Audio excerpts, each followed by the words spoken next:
Behold, I'm out of frame. Behold, it is me, the Nonat ones. Can I just go full screen, actually? There we go. It's me. Why do I look like I have gangrene? Is the saturation weird on this? Hold on, what's going on here? That's better. Why do I look sickly? Why do I look, is it my light? Is it because I'm on the wrong light setting? There we go. It's a little bit better. It was goblin pox, oh god. Hello, what is up? Obscura, Snow Roads, Eliana, Simpson, General Knight, Bayhorn, Blazing Glory, Adrian, Rakame, Joseph, Olive, Yorick, Creative Burst, Bill Shepard, King of Fables, Rennie, Randy, Hannah. What's up, everybody? How you doing? How's everyone going? Thank you, Hannah. I like this mascara. It's really, really cheap and not actually good mascara, but I'm just now learning makeup in my late 20s outside of theater when I was younger, and I've been loving it. Don't worry about the stubble. This is actually a new trend going on, which I believe is called lazy chic. I believe is the actual official term, is just lazy chic, where you just don't shave until you feel like it. I believe that's what they're doing in Hollywood now. You can quote me on that. Eating some chili, drinking tea. Good stuff, good stuff. Yeah, Des, next time we hang out, hey, here's the thing. I will never pay more than $15 for a thing of makeup. Like, for a single piece of makeup, I think $15 will be my limit. I'm not going to be the kind of person... You can quote me on this. Maybe this will bite me in the ass in like 2 years. I will not be the kind of person who's going to buy a $50 bottle of mascara. Grow a wizard beard. Yo, Walnut, if I could, I would. Let me tell you this. What you see right here on the chin and the mustache, that's 4 weeks. This is 4 weeks only being barely trimmed. This is about 3 or 4 days. This is 4 weeks. I can't grow a beard, which makes me really sad. I forgot, I guess I've got this, I can finish this. My G Fuel Energy. Get it today at gfuel.com. Use code NONAT, N-O-N-A-T, for 20% off your order. Not sure if G Fuel is for you? Consider getting a starter kit. It's a cheap investment for a way to get a nice little shaker cup and try it for yourself. G Fuel. It tastes. Roller lash. Oh, are those the fake lashes? I don't want fake lashes. I love my lashes. Do you see my lashes? My freaking natural lashes are gorgeous. Look at that. Look at that. Like, that's just a little bit of cheap little CoverGirl mascara. Look at that freaking volume. Oh, boy. Is there a way for us to check that we've been given our backer info? I actually don't know. If you have access to the playtest, I think that means you've given it. I'm not popular. I'm not completely sure. I didn't do any of the back-end tech stuff. That was all our creative director. Thank you, Sileus. If you want to join the Sinclair's Library Discord, you can go to the Kickstarter. There's a link to the Discord in the FAQ, and there you can ask any questions for backer kit help, if you need help there. I, too, was cursed with gorgeous eyelashes. All right. How about... There's a feedback link in the email. Oh, cool. Yes. Yeah, but half-elves can't grow any facial hair. I don't think, right? Elves and half-elves can't grow anything, I'm pretty sure. But, yeah. Turn down the music. Oh, yeah, I forgot to turn the music off. No one's here for music. Music is broken. Where's the... Blind. There it is. Whoop, whoop. Are my freaking... Where are the... Oh, shoot, where's the... I'm on the wrong thing, that's why. Nope. There it is. There it is! Thank you for the sub, Blue Blaze. I didn't have my updates on. Say that to my half-elves with goatees. Fair, fair. Low background music is nice. You don't want music. You want music. You're impossible to please. Let's read a book. Let's do it. Let's get into the not Nonat ones. What am I saying? God, I'm programmed at this point. The Sinclair's Library playtest package. I'm actually going to run a poll real quick to see what y'all would rather see first. Where's the poll? Start a poll. Cover the rest of package 1 at the beginning or at the end of the stream.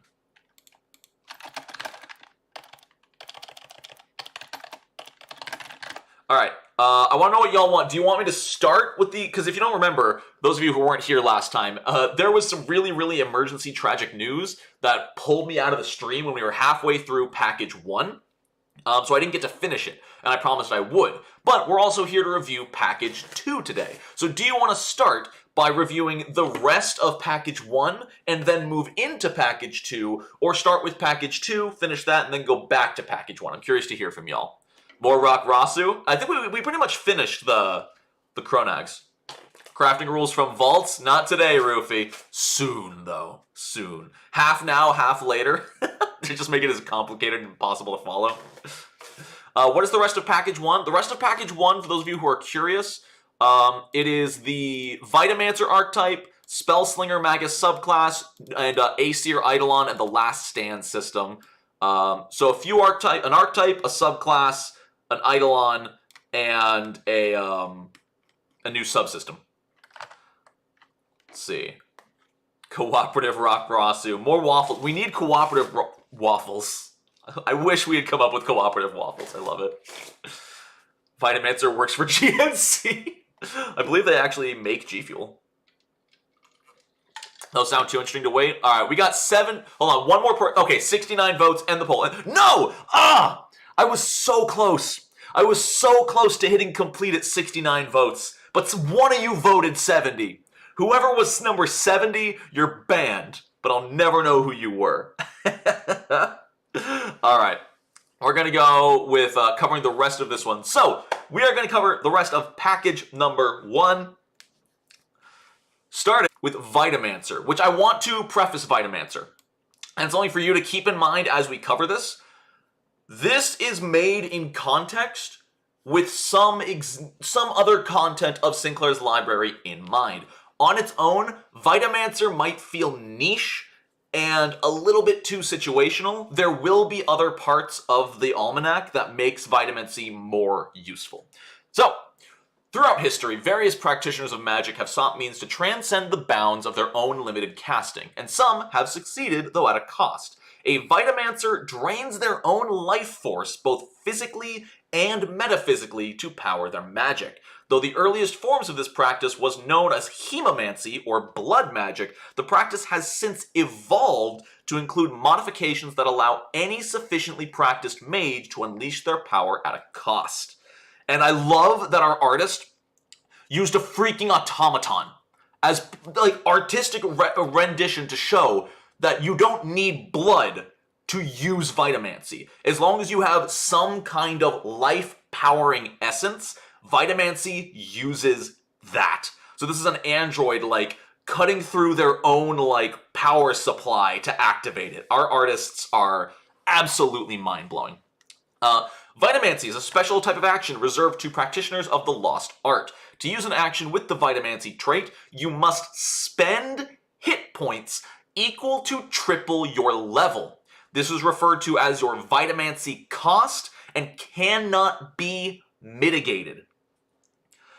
So if you're level 2 and you use a Vitamancy action, you lose 6 hit points. No damage reduction can stop it. It does not. I don't think it works on temporary hit points because I think temporary hit points count as mitigation. So even if you have like 5 hit points and 4 temporary hit points, I don't think you can use a Vitamancy action. And though, Tabletop Obscura, if you're still in the chat, if you could clarify that, that'd be great, because I actually don't know that up front. Because it does say cannot be mitigated, and to me at least, temporary hit points are a form of mitigation. So 3 times level is excessive. It is for a good reason, though. And also at level 11, it decreases to twice your level. So once you're above level 10, like level 10 to 11 is a huge drop, because level 10, you're spending 30 hit points. Level 11, you're spending 22. Goes way down. Why would it get worse the better are you at it? Because it's spending a percentage of your life force. It is not that you're getting better at manipulating it until 11th level, when you get infinitely better at using less of it, but it is using a percentage of your life force, not a set amount. You'd still want like false life just for safety? Sure. All right, so what does the dedication get you? The dedication is level 6, so this is not something you get on a new character. I can zoom this in, actually. There we go. You need a 14 constitution, which I think is super cool. Temporary hit points are mitigation. Okay. Can you stay alive with only temp HP? No. So, you need 14 Constitution and the ability to cast at least 3rd level spells, so this is for 6th level spellcasters. You gain the ability to perform incredible feats using your own vital essence through the art known by few as Vitamancy. You can now use Vitamancy actions. You can only use one Vitamancy action, or you can only use Vitamancy once per turn, and you gain Vital Casting. Twice per day, you can pay your Vitamancy cost, which right now would be 18 hit points at level 6. Basically, you can pay 18 hit points to cast a spell up to 2 levels lower than your highest level spell.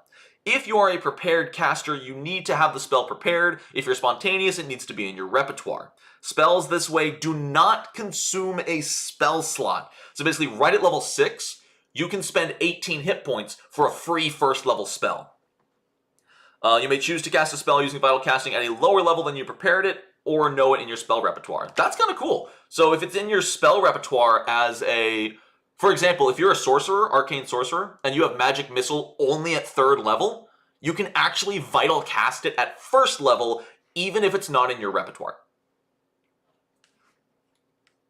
Yeah, and then same thing, you need feats of this. So yeah, this already is so good for those long, drawn-out campaigns. If you're in a kind of campaign where one in-game day is like 4 sessions, this gets you 2 extra spells per day. For those long, arduous dungeon crawls, this can be a lifesaver. Put this on a summoner, lots of hit points. True. Oh, a summoner would do great with this. You do need the 14 Constitution. But yeah, summoner was going to love this. Sanguinous Spell at level 8, a 1-action meta magic. If the next action you use is to cast a spell that deals damage, the spell deals additional persistent bleed damage equal to the spell level. Oh, that's really freaking cool. It doesn't augment it if it already deals persistent bleed. But if you're level 8, you can shoot out a 4th level spell and just inflict 4 persistent bleed damage as part of it. Oh, wow, and this works on cantrips. Holy cow! Yo! That works on cantrips, and cantrips auto-scale. Obscura, is that supposed to work on cantrips? Because that seems crazy. I mean, like, it's level 8, 4 persistent damage is good. It's not game-breaking, but it's good. That's fantastic. Electric arc. Oh, single target. So produce flame bleed. That's great. So cool. Yo, Hellbound Johnny, thank you for the $5. Refugee, I want to hear what you have to say. Been consuming all your content. Thanks for doing what you do. Well, thank you for the $5, Hellbound, and thank you for enjoying the content. Yeah, I hope you enjoyed PF2 when you get a chance to play it. It's a great system. I feel so bad sometimes for covering, like, our Sinclair's library content is definitely more advanced than, like, the core rules of PF2. So I feel bad for people who have, like, looked at the system for 4 days and then come into this stream and see things like draining hit points for casting spells, altering spells and stuff. Like, I hope I'm not overwhelming new players. That's really, really awesome. My mic is clipping? Oh, my gain might be too high. Hold on. Yeah, that's exactly what it is. That should help a ton. I'm probably a little quieter now, but I'm probably not peaking as much. That probably sounds a lot smoother. This is advanced tomfoolery. Vital Refocused. Oh, also, worth noting, Sanguinous Spell is not Vitamancy. You don't have to spend health for this. This is just a strong meta magic. Still clipping. Is it clipping for anyone else? Vital Refocus. 1 action, pay your Vitamancy cost, you get a focus point back. This is just a completely open focus pool recharge. What's noteworthy about this is... Audio keeps clipping for here too? Weird, I can't tell if it's a YouTube thing. When you scroll, it does. So wait, when I'm scrolling, my audio is clipping? Is that what's happening? That's so weird. It's clipping for some people, but not for others? Weird. Huh. Try refreshing the page if the audio is clipping for you. All right. But yeah, this is only once per day. But keep in mind, what this lets you do is, remember that if you get the upgrade that lets you refocus 2 focus points, you do still need to spend 2 focus points before you use it again. So if for some reason you're stuck, I don't know, maybe I'm overcomplicating this and it's not as, I think I'm thinking of a niche situation. But you might be able to get back up to 2 if you need to spend 2 to refocus 2. Refresh and you're all good? Awesome, good stuff. But yeah, a once per day focus point at the cost of 24 hit points. It's a lot of health, but it's really worth it. Play a Gnome Vitamancer, get 2 versions of get a focus point back. Oh yeah. Vital Focus, lay on hands yourself. That feels... Wait, Poison Salami, wouldn't that be... It's what, 6 per spell level? You would just get exactly it back. Vital Focus and lay on hands would just net 0. You just lose a focus point. That is 2 actions, lose a focus point. Alright, what do we got up here? Vital Binding. That's a free action. I believe that's a free action. Or is that 1 action? That's actually a little confusing. Pretty sure, yeah, solid is 1 action. Right, I'm still learning things as well. Because remember, I don't look at these before I stream them. I'm first impressioning this along with y'all. The first Vitamancy action to cast a free spell was up to 2 levels below your max spell. But say you were 10th level, sack 30 HP, and you wanted to cast a free second. It is a lot. But a free spell is huge. Because remember, if you are, say, a cleric who can now cast an extra free second level heal spell for 2d8 plus 16, you're sacrificing 30 hit points, sure, but you are also potentially healing someone for up to 32. You might heal for less than 30, but you're sacrificing your health to heal someone else. You have to be very careful in this system when giving free spell slots. The cost has to be heavy or it will be abused. If your next action is to cast a spell that summons a creature with the minion trait, you may spill some of your life into the spell. When you do, your minion gains the elite adjustment. This is so cool. This is so freaking cool. For those of you who don't know, the elite adjustment is something you can optionally do, which, granted, if you don't use Archives of Nethys, this feat's going to be a bitch to use. If you do use Archives of Nethys, it's as easy as clicking a button. So, the elite typically just gives your entire creature +1 to all attack rolls, DCs, and usually like +2 to damage rolls. So that is awesome. It's very, very fun. And it still helps if you have like a creature that's 1 level lower than what you can currently summon, but you like that creature more, you can make them elite. It should be noted that all Vitamancy options in the Almanac are designed to be high risk, high reward. Yes, that's actually sort of a running theme, without spoiling anything, through a lot of the Almanac. There's going to be a lot of high risk, high reward gameplay, because the base game doesn't have that quite as much. There's the Magus. The Magus is the current highest risk, highest reward gameplay we have, but everything else in PF2 is pretty consistent. I think the next highest might be like Inventor or something, but overall, we want to add a lot more risky options for players. Yeah, Foundry is also 1 click as well, you're right. Reversed Flow. For 2 actions, you have learned to restore Vitamancy. Expend a spell slot and regain hit points equal to 3 times the expended spell's level. This is interesting. It's not going to be a huge heal, but if you have like, I don't know how to word this. If you need to get 1 more Vitamancy off next turn and you just don't have the hit points, you could sacrifice a 5th level spell slot, get 15 hit points back, and then use that to fund your Vitamancy. It's a little slow, is like my biggest concern, is that it's 2 actions to heal up to 15 hit points, which is not a lot. I almost feel like this is too weak, but that's just for me. Need me some risky cleric stuff? Yeah. What's the deal with vitamin C? Oh, it's good for you. Prevents scurvy. Vital Echoes. By resonating your vital energies, you are able to draw more power from your vital essence. You may cast an additional spell each day using vital casting at each spell level other than the 2 highest. So basically, this gives you all an extra use of vital casting, but it can't be at your highest spell level. It's decent. It's fine. At level 12, that gets you like an extra 2nd level spell. Vital Sustenance is the final feat. As a free action, once per turn, sustain your spell, but you're spending 28 hit points to do that. So this is an archetype that gets you the free action sustain once per turn, but it costs health. So this is basically the Witch's Cackle. Renewable, but very expensive. Healing might need tweaking. We're still playing with numbers. Numbers are like the last thing that we play with anyway. We get the mechanics, we get the overall balance, and then we adjust little numbers here and there as needed. But otherwise, I love Vitamancer. I think it's so great. It's cool to see an archetype so helpful for the summoner. I feel like the summoner is one of the classes that it's the hardest to recommend an archetype because not a lot of archetypes fit their form of spell casting and their kind of mechanics. But yeah, this works so well for a summoner. Gets you that extra powerful summoned creature, gets you those extra spell slots. You have a D10 of health anyway, so it's great for it. It'll be fantastic. With Cackle, you can use that to get 3 minions out. Oh, golly. Oh, golly. You'll be losing health, but yeah, that's true. You could. Think your mouse is loud? Good.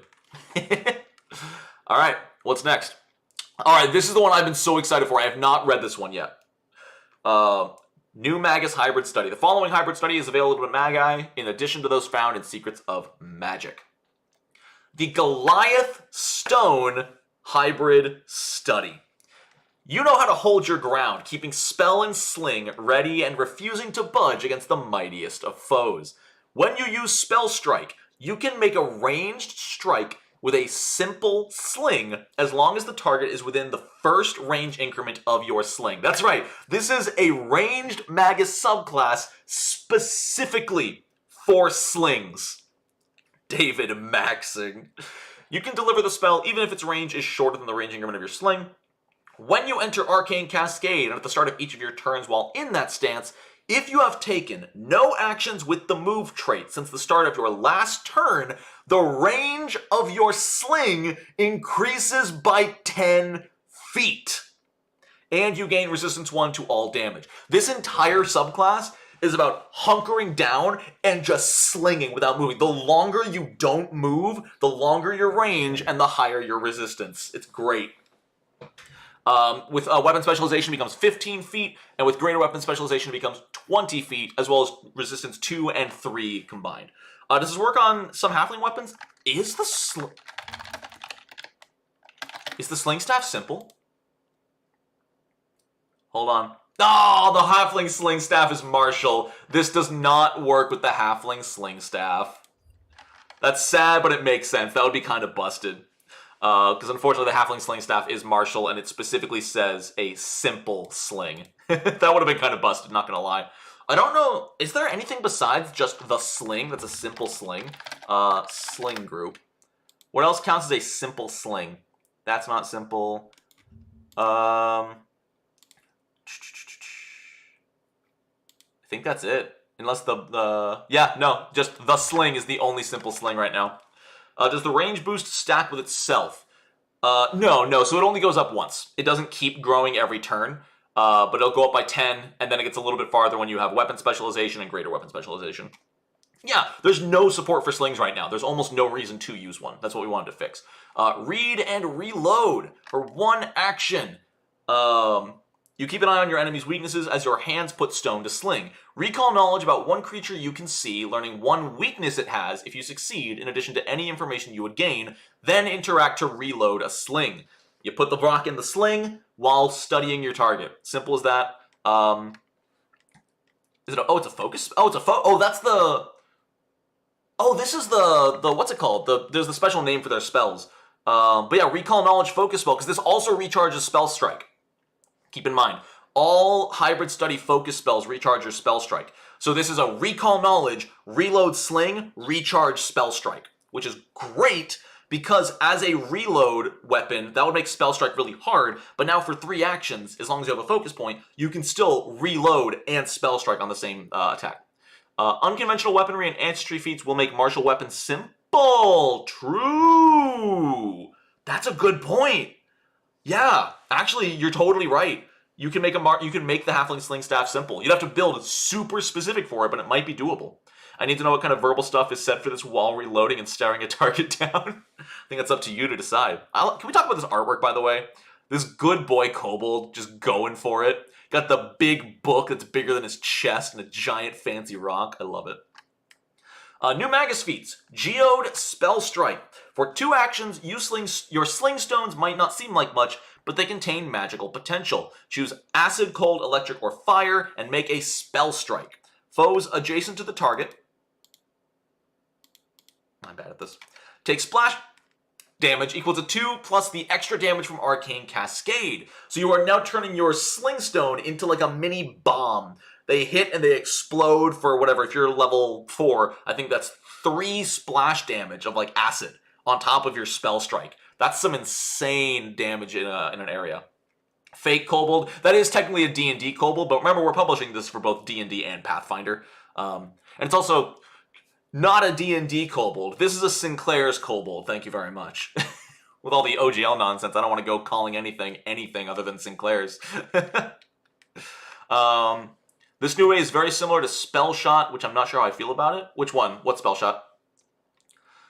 Grounded Gumption at 10th level. When you end your turn in Arcane Cascade and have not taken an action with the move trait, you gain temporary hit points equal to 2 plus Intelligence modifier and a +2 circumstance bonus against effects that would move you against your will or knock you prone or controlled, which is freaking awesome. Yeah, so every single turn that you don't move, you're getting like 5 or 6 temporary hit points. It's level 10, so that's not mind-blowing, but it's still pretty great. Yeah, I'm loving this. I love this so much. It's cool to have a character concept whose whole idea is just to hunker down in place and go for it. Like you still can move, but when you do, you lose some bonuses. It's really, really nice. Oh, Gunslinger's Spell Shot. Oh, okay. I haven't actually looked into that too much. Is this similar to that? Does that get bonuses for not moving? Show me the Chef Alchemist. I don't think we have that public yet, unfortunately. Alright, new Eidolon. I think a lot of people are going to be excited for the freaking Acer Eidolon. We got some freaking Viking, what's the word I'm looking for? It's Acer, but it's also, Guardian Angel, Angel of Battle. Freaking full-on Angel of Battle Eidolon that I know some people are so here for. Alright, your Eidolon embodies battle and conflict, most likely manifesting as an angel of battle or a chosen warrior in the conflicts of the gods. Most Acer Eidolons are humanoid in appearance with a commanding presence adorned with weapons and insignia of battle. Your connection to an Acer Eidolon has similarly taught you much about combat, inclining you to fight with similar zeal. Oh, did Sasha write this one, Tabletop? What? How did I call you? I've never called you Tabletop in my life. Obscura. Divine Tradition, of course, Acer and Monitor must be chaotic neutral. Home plane is the Maelstrom, unarmed attack shaped like a weapon. There's the Conqueror, which is your 18 strength, and your Guardian, which is a 16 con, 16 charisma. Okay. It's interesting that the Guardian doesn't have a high dex, but I'll have to see what that does.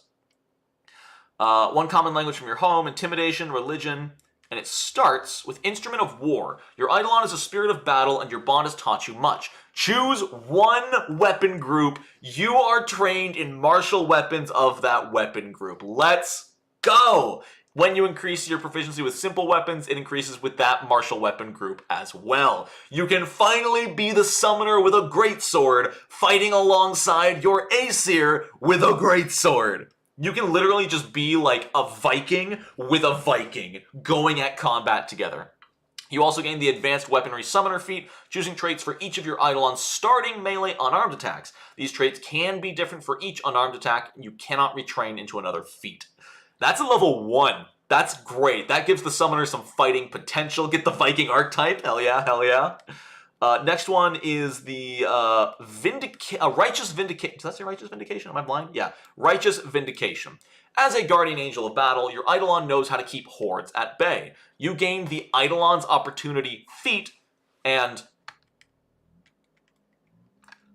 Tor Eidolon deals 1 additional damage per damage die on a successful strike made as part of the Eidolon's Opportunity reaction. If you already have this feat, you gain a level 6 or lower feat of your choice. Nice! So it gets it for free, and it's better at making attacks of opportunities. This gets a small bonus to attack of opportunity damage. Oh man, I can see chat popping off on this one. I'm loving it. Eidolon's Opportunity, that's not a creation, no. Eidolon's Opportunity is not a creation. This is, I think, level 7? Someone remind me what's when you get the symbiosis. I think it's level 7, but I could be wrong. Play Atreus and Kratos? With Kratos as the Acer. Oh my god, I love that actually. Holy cow. And not your time. Your Eidolon's power for choosing what souls can continue to fight become readily apparent. Your Eidolon can cast Breath of Life once per day. This thing can save you or an ally once per day. Which again, I think is like level 15, but still. I did say Kratos. I know it's Kratos. I don't know why I say Kratos. I have a brain that does things. So yeah, Acer, pretty freaking rad. Makes you better at fighting, protects you and your allies, and can revive you if you die once a day. Symbiosis is level 7. Nice. Which is right around when other martial classes get attack of opportunity too. Alright. So, are y'all ready to see my baby? This is the one I wrote. I think it's been a little bit edited since I submitted it. This was definitely a group effort to make this work as well as possible. One of the things we talked at length about. But it is the last stand system. Sometimes in a story of heroic proportions, a character simply falling unconscious due to physical stress is boring. Heroes defy the odds and get through insurmountable difficulties to complete their quest, even if it means staving off death for just a few more seconds. Last stand actions allow you to do just that. This variant rule introduces the last stand condition and trait. This condition is applied to any player character who has just been reduced to 0 hit points before they fall unconscious. While in Last Stand, a character is prone, they take a -4 penalty to armor class, they can speak, and can take 1 action at the start of their next turn before rolling their first recovery check, after which they fall unconscious and become dying as normal. When a character gains the Last Stand condition, as usual for any creature reaching 0 hit points, they immediately move their initiative position accordingly. So if the goblin kills you, your initiative is now 1 before the goblin. If a character with the Last Stand condition uses any action, reaction, or takes any damage, they immediately fall unconscious and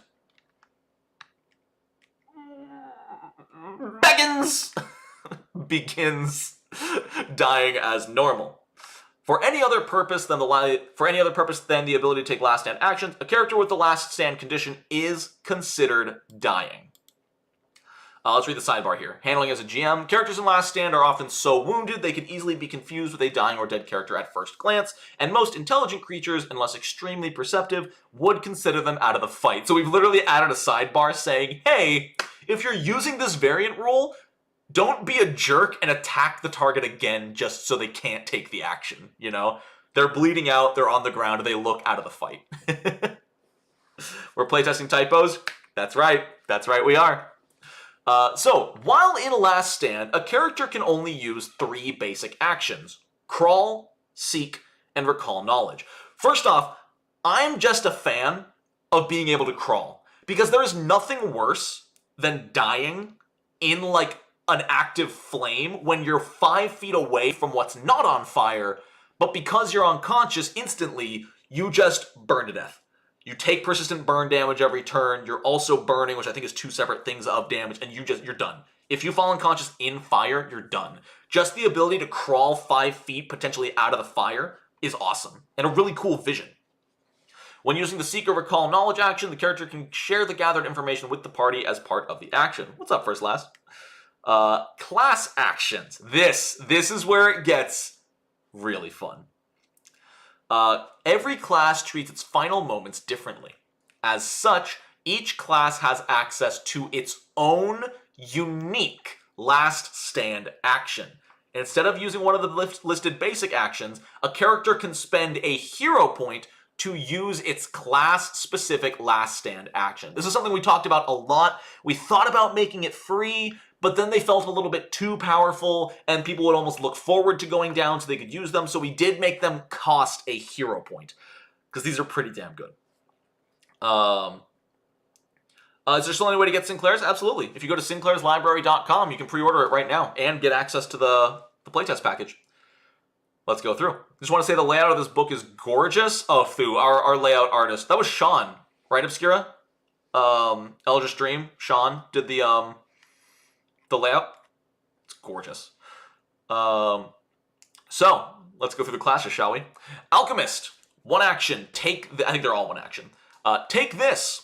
Using the last of your strength, you pull out and throw 1 last surprise. You may create a single alchemical item of up to half your advanced alchemy level that's in your formula book. You do not need to spend an alchemical reagent or attempt a crafting check. This item has the infused trait, but it remains potent only until the start of your next turn. Basically, a really quick alchemy. If this item is an alchemical bomb, you may make a ranged attack with it on an enemy within your first range increment.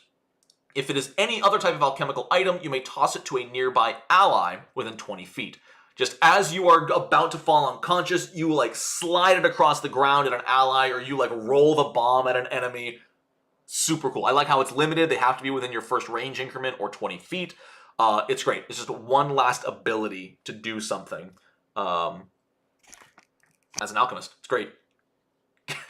Wait, does Eggman say take this? I thought he said get a load of this. But you can't make a healing potion and drink it. You cannot drink it. Nope. That's one of the things that, at the end of the day, this is unfortunately still a game. And if the alchemist could just make and drink a healing potion, it would be completely unbalanced. It just didn't work. We wanted to let the alchemist do everything that alchemists do well and do best. But if we could just let them heal themselves, that would be the only best option every single time.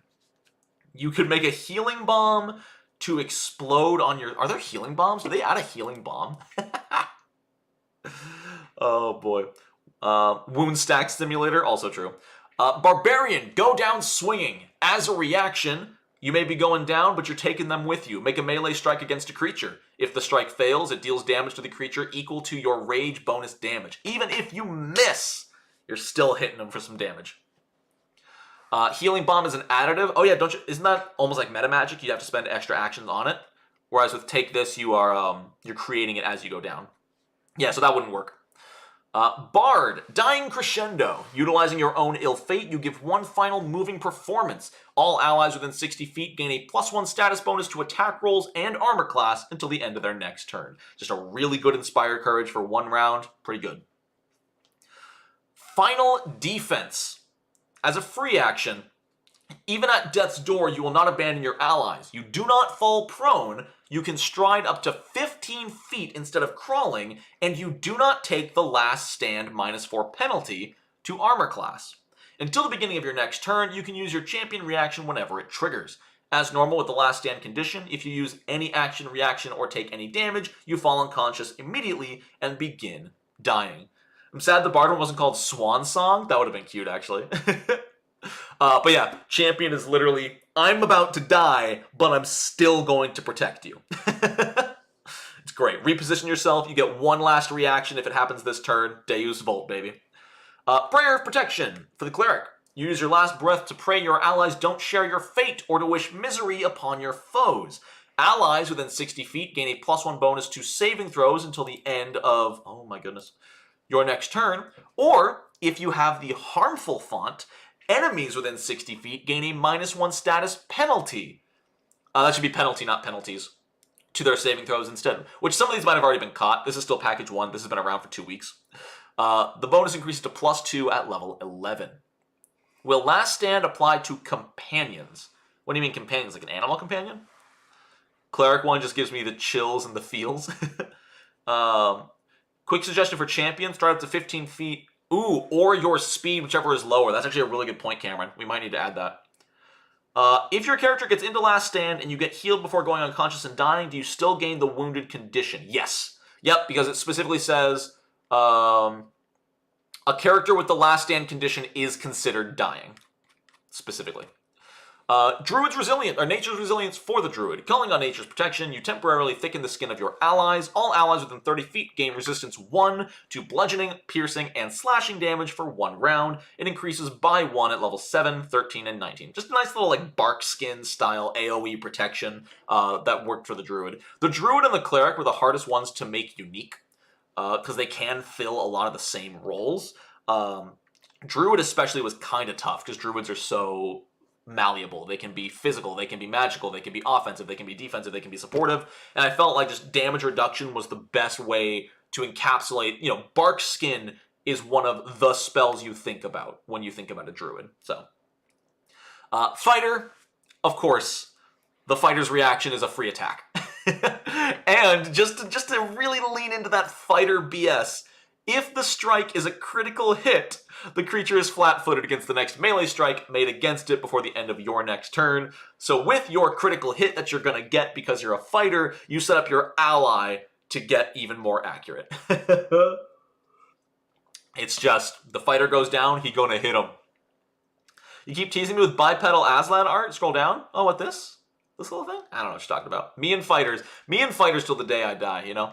Gunslinger, pull the trigger for one action. You may not be able to stand, but you can pull a trigger. You can use the Slinger's reload action granted by your way and make a strike with the reloaded firearm or crossbow, which is really, really nice. You get to instantly reload, you gain the bonus of the reload from your subclass, and you get to take a shot. Really, really fun for the Gunslinger. Gets one more chance to get that game-changing critical hit. Also, yeah, this is for an archetype I don't believe we've revealed yet. But yeah, there's your bipedal Aslan. A lot bloodier than you might have expected. That's your monk iconic. He is not a monk. Nope, not a monk.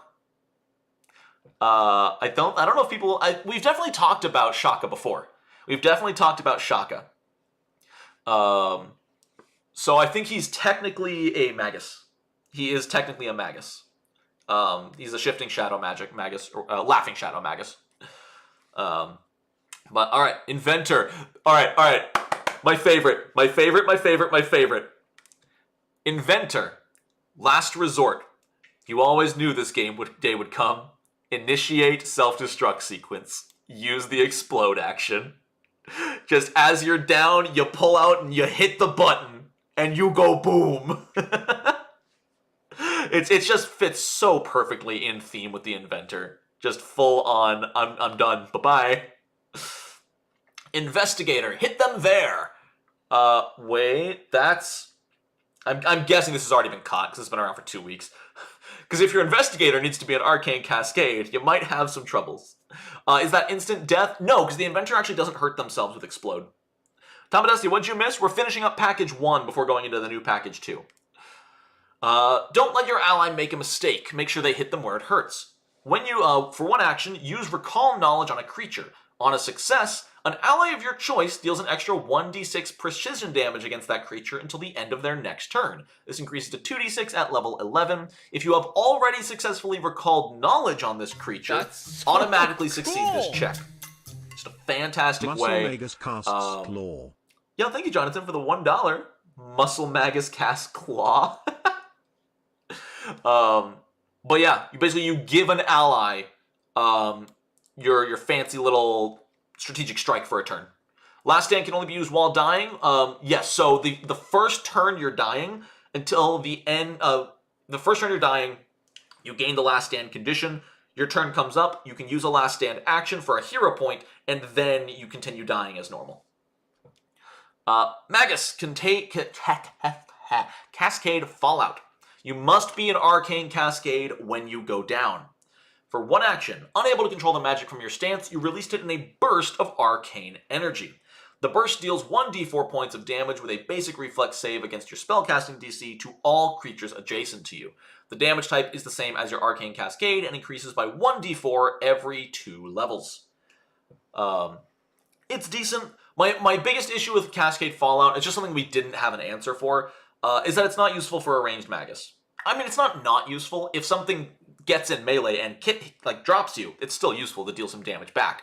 But yeah, if you get shot by a ranged character and you drop, Cascade Fallout's not going to help much. But to be fair, none of the melee attacks will either. The only one with a requirement, I believe so, yeah. Just we wanted it to be very flavorful of the Magus's just overwhelming energy exploding out of them. Monk. I want to say, we do not take full credit for writing the Monk's meditation. This was actually written by Local Disaster Tour Guide. They came up to us and they're like, this would be really cool for Monk, and you can use it if you want. And we're like, thank you. We'll make sure we credit you, but thank you. So, for one action, as a monk, you can meditate.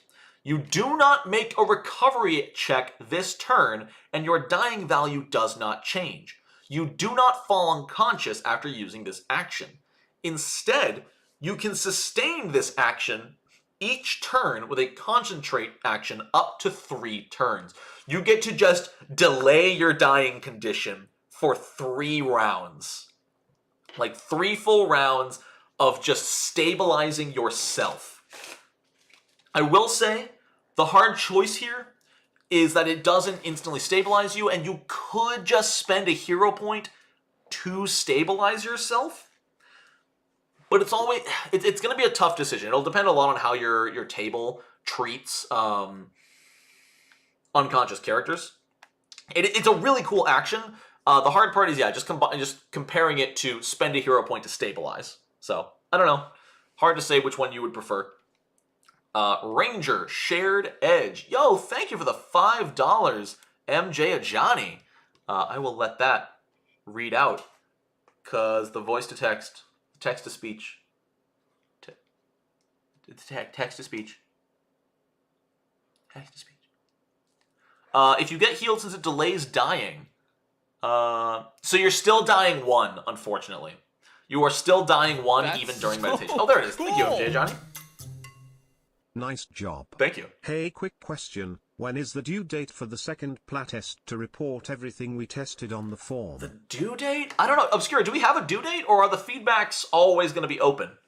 Or is there a deadline? I actually don't know the answer to that, but thank you for the generous donation.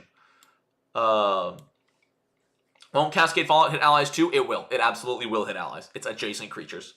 Newer to D&D PF2, any way to back this project or pre-order today? Yes, sinclairslibrary.com, which I should have in the freaking... Do I not have that in my day? There's 200 of you here? Good God. Hello. How are you? Good to see you. Yes, okay, yeah, there is a link there. I'll actually replace that with sinclairslibrary.com. I have a link to the Kickstarter, but yeah, I will replace that link with that one. Save. All right, if you refresh the page, I think you will see the new website where you can do it. We are Legion. Hello to you. Hello, Halloween. But only 85 likes on stream for 1 month. Okay, so each playtest package will be accepting feedback for 1 month. Awesome. Thank you, Nathan. So you can still give you can still give feedback on package 1 as well right now, which is what we're going for. I'm actually going to grab a drink real quick and run an ad. Don't go anywhere. I know half of you don't have an ad. And for some reason, a lot of people who don't have ad blocker don't get ads either. I don't really know why. I can't claim to understand how stream adverts work, but who knows? That's why I always keep talking when I'm walking away, though. Because if you stop talking, people leave. No chair stream. No chair stream for you. So is Sinclair's official Paizo? No, we are not associated with Paizo in any way. We are our own third-party publishing company, publishing under the Pathfinder compatibility license. The text for the Cleric's Last Stand ability doesn't have scaling for the harmful effect. I don't think it needs scale. Oh, wait. I see what you're saying. I think it's implied. This bonus increases to +2 at level 11. Like, I can see it being a little misconstrued, because this technically kind of says, oh, only the harmful font scales. But I'm pretty sure it's pretty easily implied that the bonus applies to either. Oh, no, I see what you're saying. Because this is bonus, not penalty. Okay, I think we need to have we got that one written down? That's an amazing catch. Oh my god. This should say this bonus or penalty increases to +2. Wow. That was a really good catch. Who said that? Christopher. That was an amazing... Oh, we already caught that one. Cool. I want that Acer. Hey, back the project, get the playtest. You can use it right now. All right. Ranger, Shared Edge. Grant one ally your Hunter's Edge bonus against your hunted prey until the end of your next turn. This one also kind of likes... this one also kind of has a requirement, because if you don't have a current hunted prey, it's useless. But imagine, you're a precision ranger, you're fighting the big boss, and the boss is your hunted prey. You go down, you give your fighter precision. For that 1d8 extra damage, they critical hit. Mwah! Disgusting. I love it. Wait, Flamelot, are you actually not here right now? Give your barbarian flurry. It's great. I love it. Rogue, not dead yet. It's the perfect plan. They think you're done, but not quite. Make a strike against a creature. They are flat-footed. On a failure, you still deal your sneak attack damage. Really fun, nice, consistent extra damage there. Blood Panic. For one, they're all for one action. I'm so used to reading it. As the adrenaline of near death floods your body, you release the magic of your bloodline. Cast one sorcerer focus spell, even if you have 0 focus points left. The spell's level is, however, half of your usual focus spell level. So if you're level 7 casting 4th level spells, it does only cast as a 2nd level. So it's a free focus spell, but it's a lot weaker. Unless you're level 1, in which case it is full power. Alright, Summoner, Exert Bond. It is an vengeful act your eidolon lashes out before being sent back to its plane. Your eidolon makes a strike before it unmanifests. That's exactly what we were going for, Black Fox. These are all, like, in-the-moment movie cinematic moments. They're designed to be these descriptive, awesome moments that you do to try and save the day as you are bleeding out. But, yeah. Sure, a few of them did come down to make an attack, but they're all slightly different, and I love that. I love that even if you, the summoner, goes down, like someone's attacking you, your eidolon can punch somebody else as a last stand action. One last trick, isn't that great when your panache is feint-oriented? Even when the odds are stacked against you, that one trick always pulls through. Use one skill action that grants you panache based on your swashbuckler style. Yeah, that's fair. That one's definitely better for some than others. It's pretty useless for feint, unfortunately. Oh yeah, Inventor is like everyone's favorite salami. It's great. Welcome back, Snow. Yeah, it's unfortunate that one last trick is not useful for every subclass. I wish there was a way to, because it's still so flavorful. It's perfect for the swashbuckler that wants panache. But yeah, it is useless for the feint one, which is unfortunate. I don't know how we would fix that. Which does make me feel bad. Like, that does feel bad that the last stand system is just useless for a specific build. That's true, you can always tumble through. Never mind, that's right. You can always tumble through to reposition yourself. Witch, help me out. Command your familiar, giving it 2 actions, which is fun. One last trick with impressive performance. Can you do that while you're prone? Maybe. I think you can, because it says use one skill action. But it's hard to say. I would need Obscura to weigh in on that. Cool! Yo, Zalibrius, thank you! Hi, Holy cow! new to Pathfinder 2e and have found your content extremely helpful in learning some of the things I need to as a new D&D 5e to PF2e GM.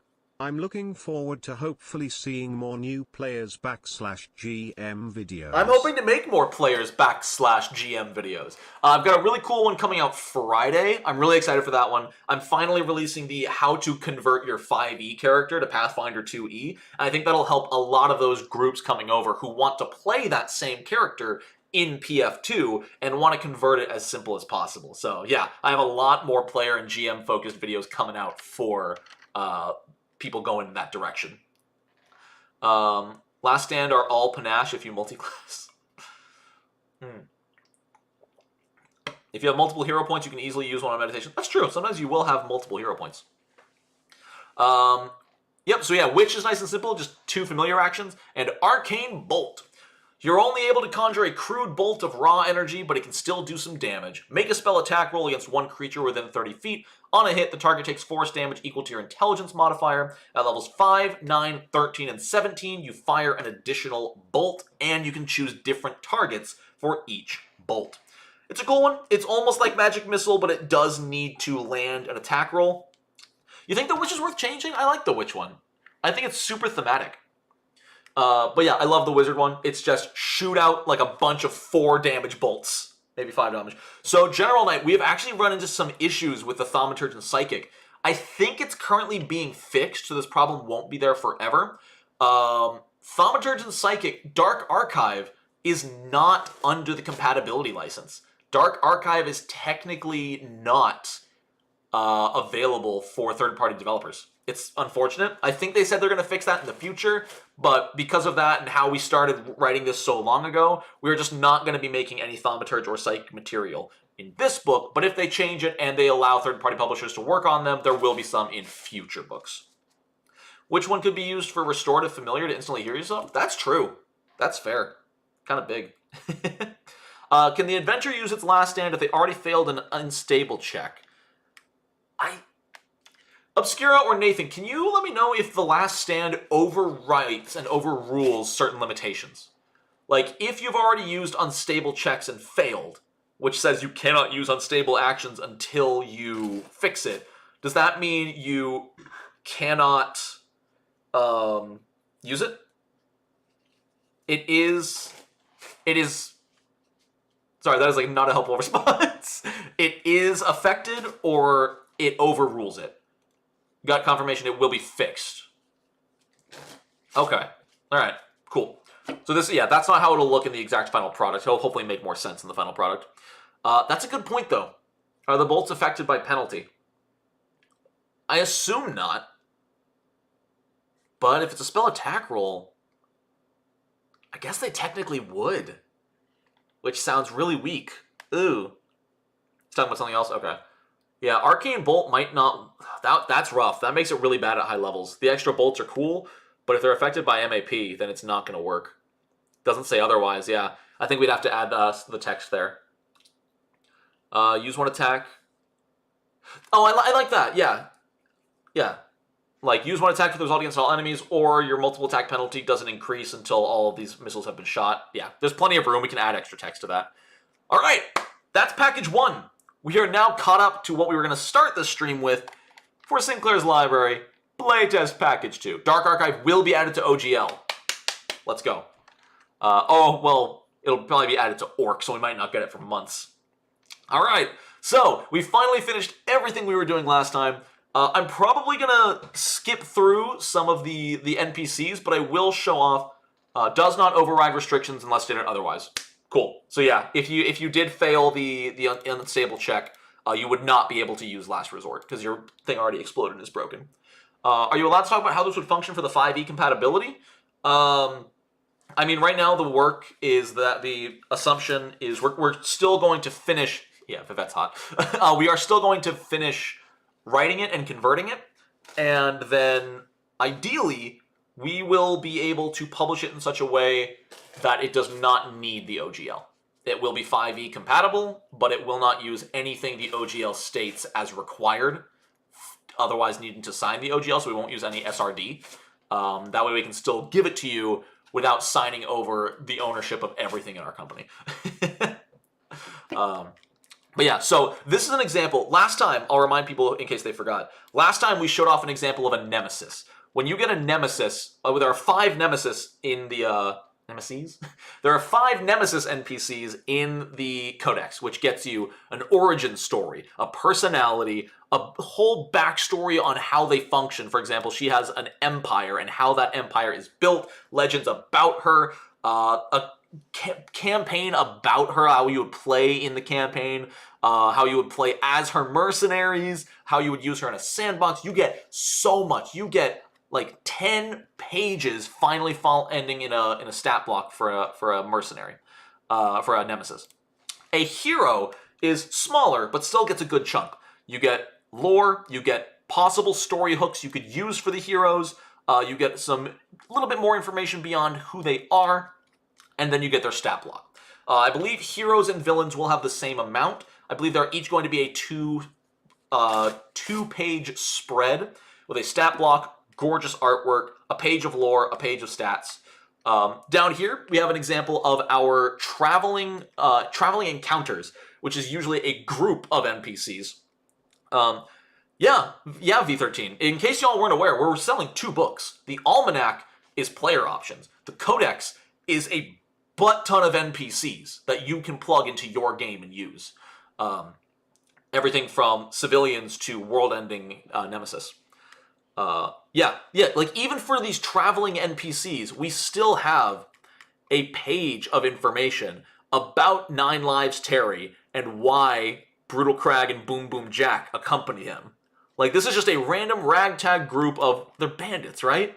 Yeah, very classic traditional ambush style. They're just a group of 3 wandering bandits, but they have names, they have stories, they have personalities, and of course, they have stat blocks. Even beyond that, we give y'all combat tactics. If combat occurs, Brutal Crag lives up to his lives up to his name, targeting horses, wagons, and chariots first to prevent any escape.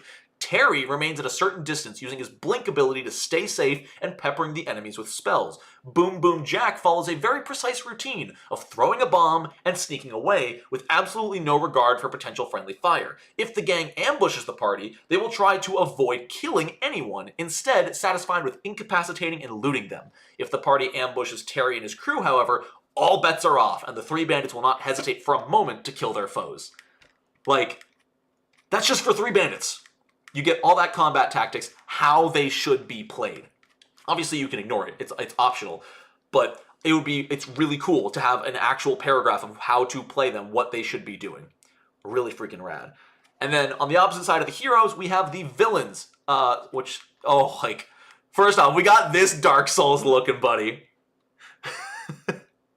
Who's here ready to fight freaking Meritosk of the Thousand Teeth? Notice the mouth goes down the chest. I don't actually know anything about Meritosk.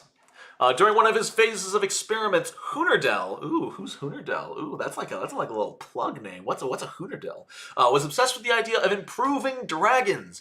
After all, what greater achievement than to take nature's fiercest predators and make it better? Using his connections and spending all the resources at his disposal, he managed to obtain a dozen dragon eggs upon which to experiment. I don't want to spoil anything else in case y'all end up going against him in a campaign. But let me know if you need voice acting. I can voice deep dragons. Let's go. Don't worry, we'll do that for the Sinclair's anime. Yo, Creative, thank you for the $5. I missed it reading, but just check my PDF. Dark Archive does have OGL in the back. It does, but there's some weird stuff going with it, Creative. Because it's not listed under the compatibility license. Tiny Meritosk familiar. Vague description, campaign use, combat tactics. Level 16. Oh, what's that, a Lair? Oh, I wonder if that Lair has like any actions or something. That'd be kind of cool. Oh man, so much. So much. I think Meritosk is actually 3 pages. But yeah, this is an example of one of our villains. Move over, Vox Machina. Sinclair is here. Oh man. So yeah, there's some NPC little stuff. We got some horde layers to function, which is something that people wanted a lot for PF2, so very excited. Let's get into the deep stuff, though. Let's get into the player options, which everyone's excited for. Starting off with new archetype, the Blink Strider. The Blink Strider. Your connection with the material realm is unusually fragile, and your movements through space are not always in the same 3 dimensions as others. You gain the Blink action. Also, Hemlock, I'm not sponsored, but I gladly would be. Brushing over. All right, I'll give a little bit more. I'll look at the layer system. I actually have not read it myself. I just didn't want to look like a fool. New trait, Lair. A hazard with the Lair trait is tied to a creature. Although this is usually a specific unique creature, it is sometimes bound to a generic type of creature. Unlike most hazards, these are designed to work in tandem with the creature they are tied to. A Lair hazard will specify what creatures can utilize it. An action with the Lair trait can only be used if the associated creature spends the listed actions while adjacent to or inside of the area of the Lair hazard, causing the Lair to perform that action immediately. Hazards with this trait do not roll for their initiative. Instead, they perform any routines at the end of the round. If a hazard with the Lair trait has more than one action it can choose, it can only perform one of them on its turn and may never use the same action twice in a row. So, for example, let's see.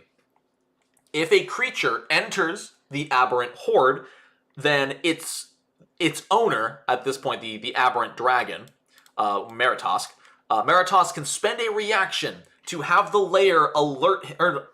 so I thought it said that Meritosk had to spend the reaction. This says that the Lair has to spend the reaction. Because if Meritosk doesn't know... that it's alive. Is it automatic?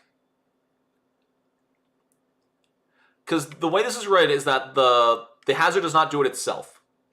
But this is a reaction. You treat it as its own hazard, but I thought the hazard doesn't do its own thing. Oh, the action with the Lair trait. Okay. So this doesn't have the Lair trait. Got it. Got it. The hazard has the Lair trait, but the action doesn't. Okay. So do we not have any Lair actions on this one? Because I don't see any actions with the Lair trait. I just see the routines and then the reaction. It's very possible I'm just stupid. But that's never happened before. I've never misread something in a book before. It's not like I jump from reading up here to reading down here and then reading up here and then going over here. Are you wearing eyeliner, Mr. Fangs? Excuse me? It's mascara. But yeah, cool stuff. I like the idea. I like the idea a lot. I just hope I can understand it. ADHD moments? Pfft, me? Attention deficit hyperactive disorder? Yes. Guy liner? No, I wanted to put on guy liner. I just didn't have time and I was too lazy. I also wanted to shave, but once again, lazy chic. Alright, so what does Blink do for the Blink Strider archetype? For one action, you blink in and out of reality. When you blink, you can teleport up to 10 feet in any direction. For each 2 class feats, should that say archetype feats? I think I should say archetype feats, not class feats. You're blinked for every 2 feats you take between this and another archetype, which we'll get to. The distance increases by 5 feet, which I love this. This is something I want to do. We are doing more of. A lot. You'll find it a few different places within the Almanac. Is abilities that improve based on how many feats you have. You cannot blink while grabbed or restrained, and you must take a non-blink action with the move trait before you blink again. I love this. You must take a non-blink action with the move trait before you blink again. So you can't just teleport. It's great. That is called being an online content creator. What is ADHD moments? True. I feel like every single online content creator either has ADHD, depression, or more. Just on your lunch break, what'd you miss? A lot, but we're just looking at new archetypes now. Yeah, that's exactly it, Master Potato. Is once Paizo was like, yeah, the Thaumaturge can just teleport 15 feet for 2 actions. We're like, okay, then we're making it. Is it not part of it? Is not magical. Technically, no, it is not magical teleportation. Or is it? Because this is conjuration. I don't think it's magical. But now that I see that one of them has conjuration, I feel like they all should. Reactive has arcane? Yeah, I don't know.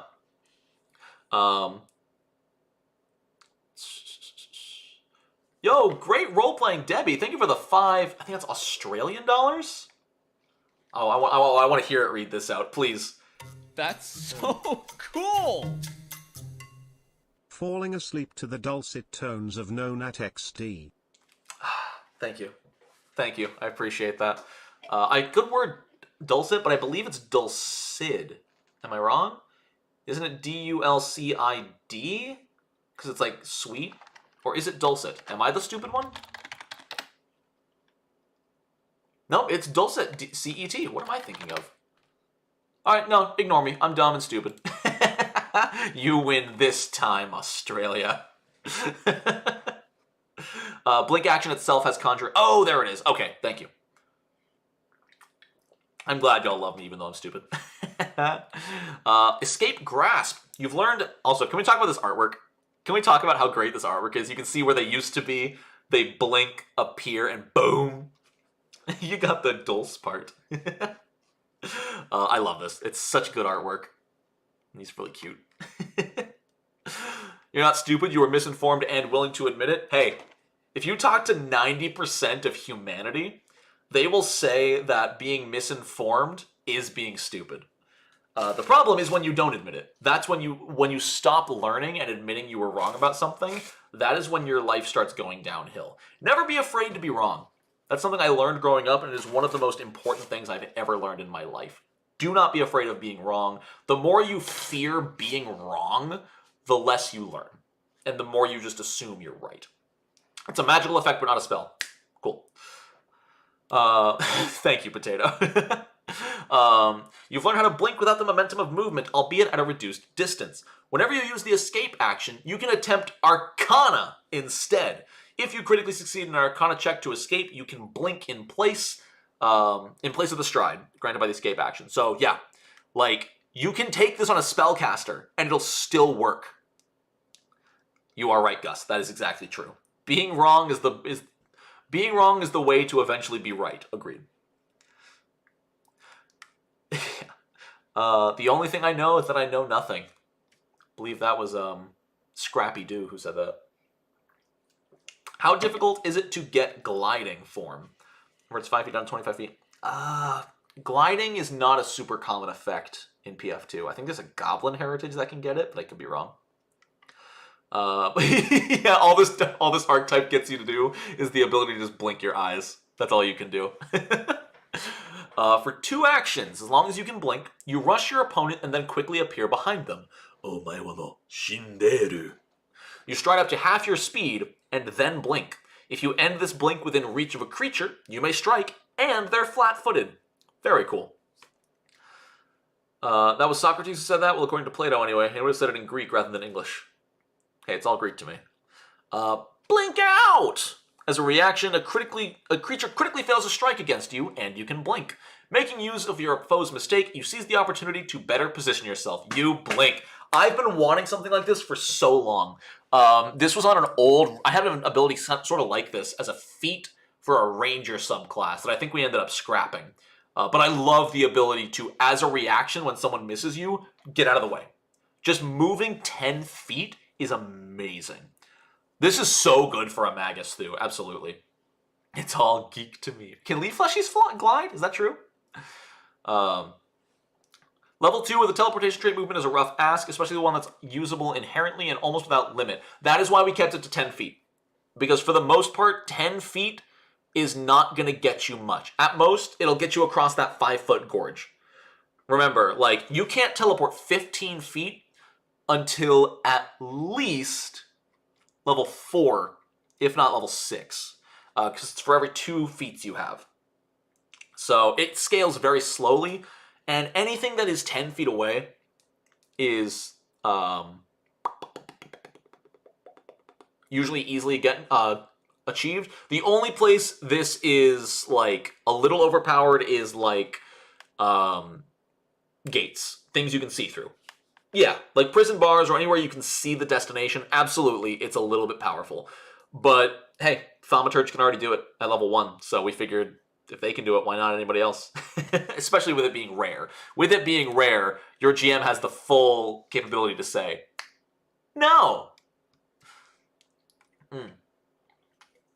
Oh yeah, with free archetype, this is incredible. Oh my god, free archetype with this on something like a Thaumaturge would be gross. I love it. It helps prevent attacks of opportunity? Not necessarily. It does still have the move trait. Not all attacks of opportunity trigger off of move trait, but some of them do, like the fighters does. If you use a move trait. Remember, it's not in Pathfinder 2e, it is not the movement that triggers attack of opportunity. It is the move trait. So you still can attack of opportunity somebody blinking. Level 6. But it's for each 2 Blink Strider class feats you possess. And so if you're level 4, you have the Dedication and the Grasp. That is 2 class archetype feats. They both have the archetype trait. So yeah, you would be able to get 15 feet at level 4. Free archetype... Dude, someone did... I think it was like Deadly D8 or someone on Twitter, I don't remember who, said like, how many of you play using the free archetype variant? And it had like 300 votes and 80% yes. Reactive Blink should be once per minute. Requirement, you blink during your most recent turn. Trigger, a creature targets you with a ranged attack. You gain +2 circumstance bonus to AC against the strike. If this causes the strike to fail or critically fail, you can blink up to 10 feet. Yeah, maybe that should have a once per turn. That does seem kind of broken if you can do it twice per turn. Or even per round. There's an errata that has been added to the Discord, precisely you can blink to somewhere you can see.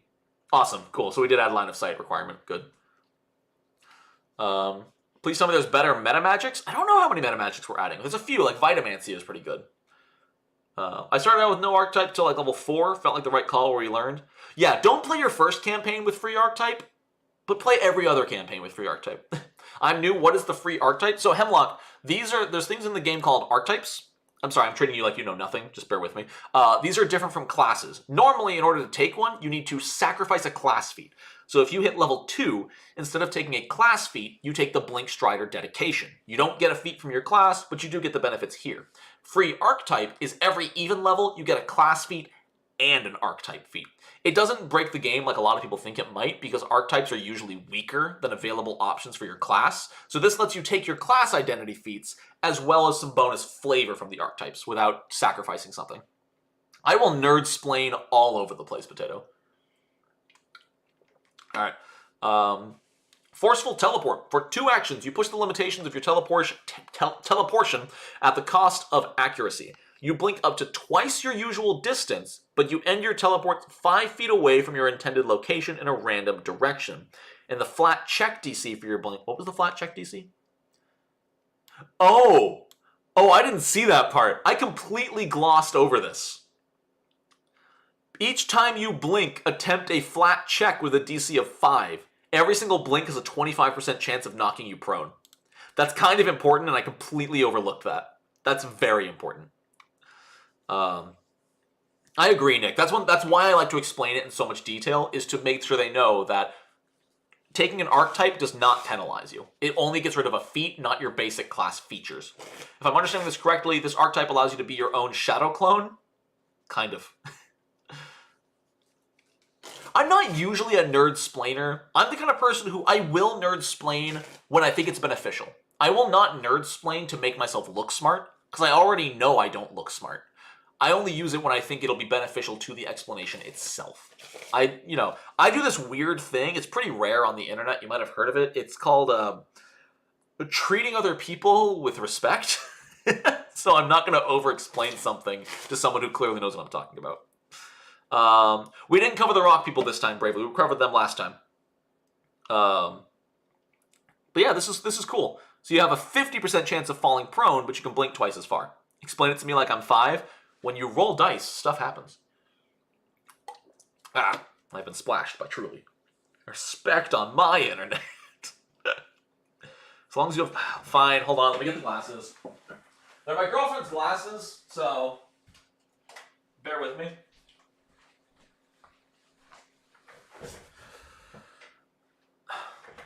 Please. Do you even know how to play this game? Let me tell you, Pathfinder is the cream of the crop. The dulce de leche of tabletop experiences. And if you aren't smart enough to realize that Pathfinder 2e is objectively better than every other RPG on the market, then please, just get out of my chat. You don't belong here with your tiny, smooth brain. Actually, Pathfinder is objectively better. Did you guys know that Pathfinder 1e is objectively better than Pathfinder 2nd edition? And hold on, I want to find. There's a specific comment I need to find. I'm sorry if this delays the rest of the stream. I need to pull this up.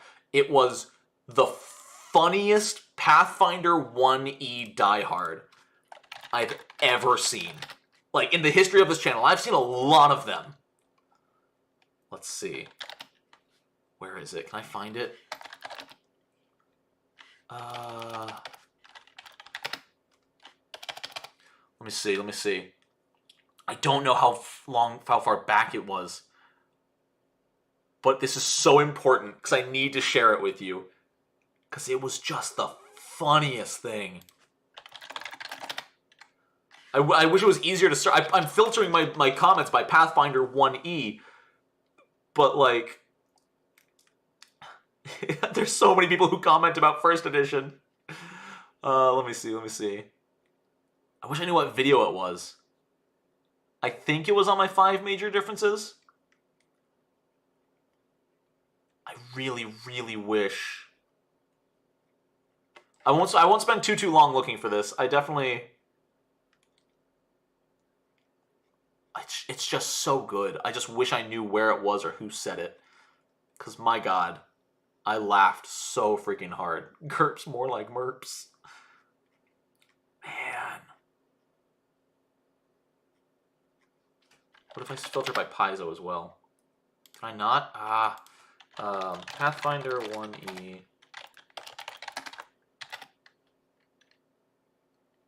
No, I can't find it. I'm sorry. I won't waste any more time. But the long and short of the comment was Pathfinder. It wasn't one of the ones I put on Twitter. No, I thought about it, Salami, though. It was really close. The long and short of it was Pathfinder 1st Edition is objectively better than Pathfinder 2nd Edition. And if it was still available for sale, people would buy it more. Like, the sales of Pathfinder 1st Edition, if it was still available, would show just how much more people love it instead of Pathfinder 2nd Edition. I'll try to find it after the stream on Twitter, Nora. It was so freaking funny. But it's gonna be hard to find. I wish I knew how long ago it was. There's one from 2 hours ago. Pathfinder 1E is categorically better. What does that mean? What makes something categorically better? Oh my God. You see, I'm just too... there it is! I found it! Yes! Yes, I found it! Oh my God. Let me capture this. I'm not even gonna hide their username. I don't care. They posted it in a public forum. Save it. Downloads. Save it. Yes. Here. Downloads. Behold the truth. Behold the truth that clearly none of us are able to withstand. Behold the truth and weep.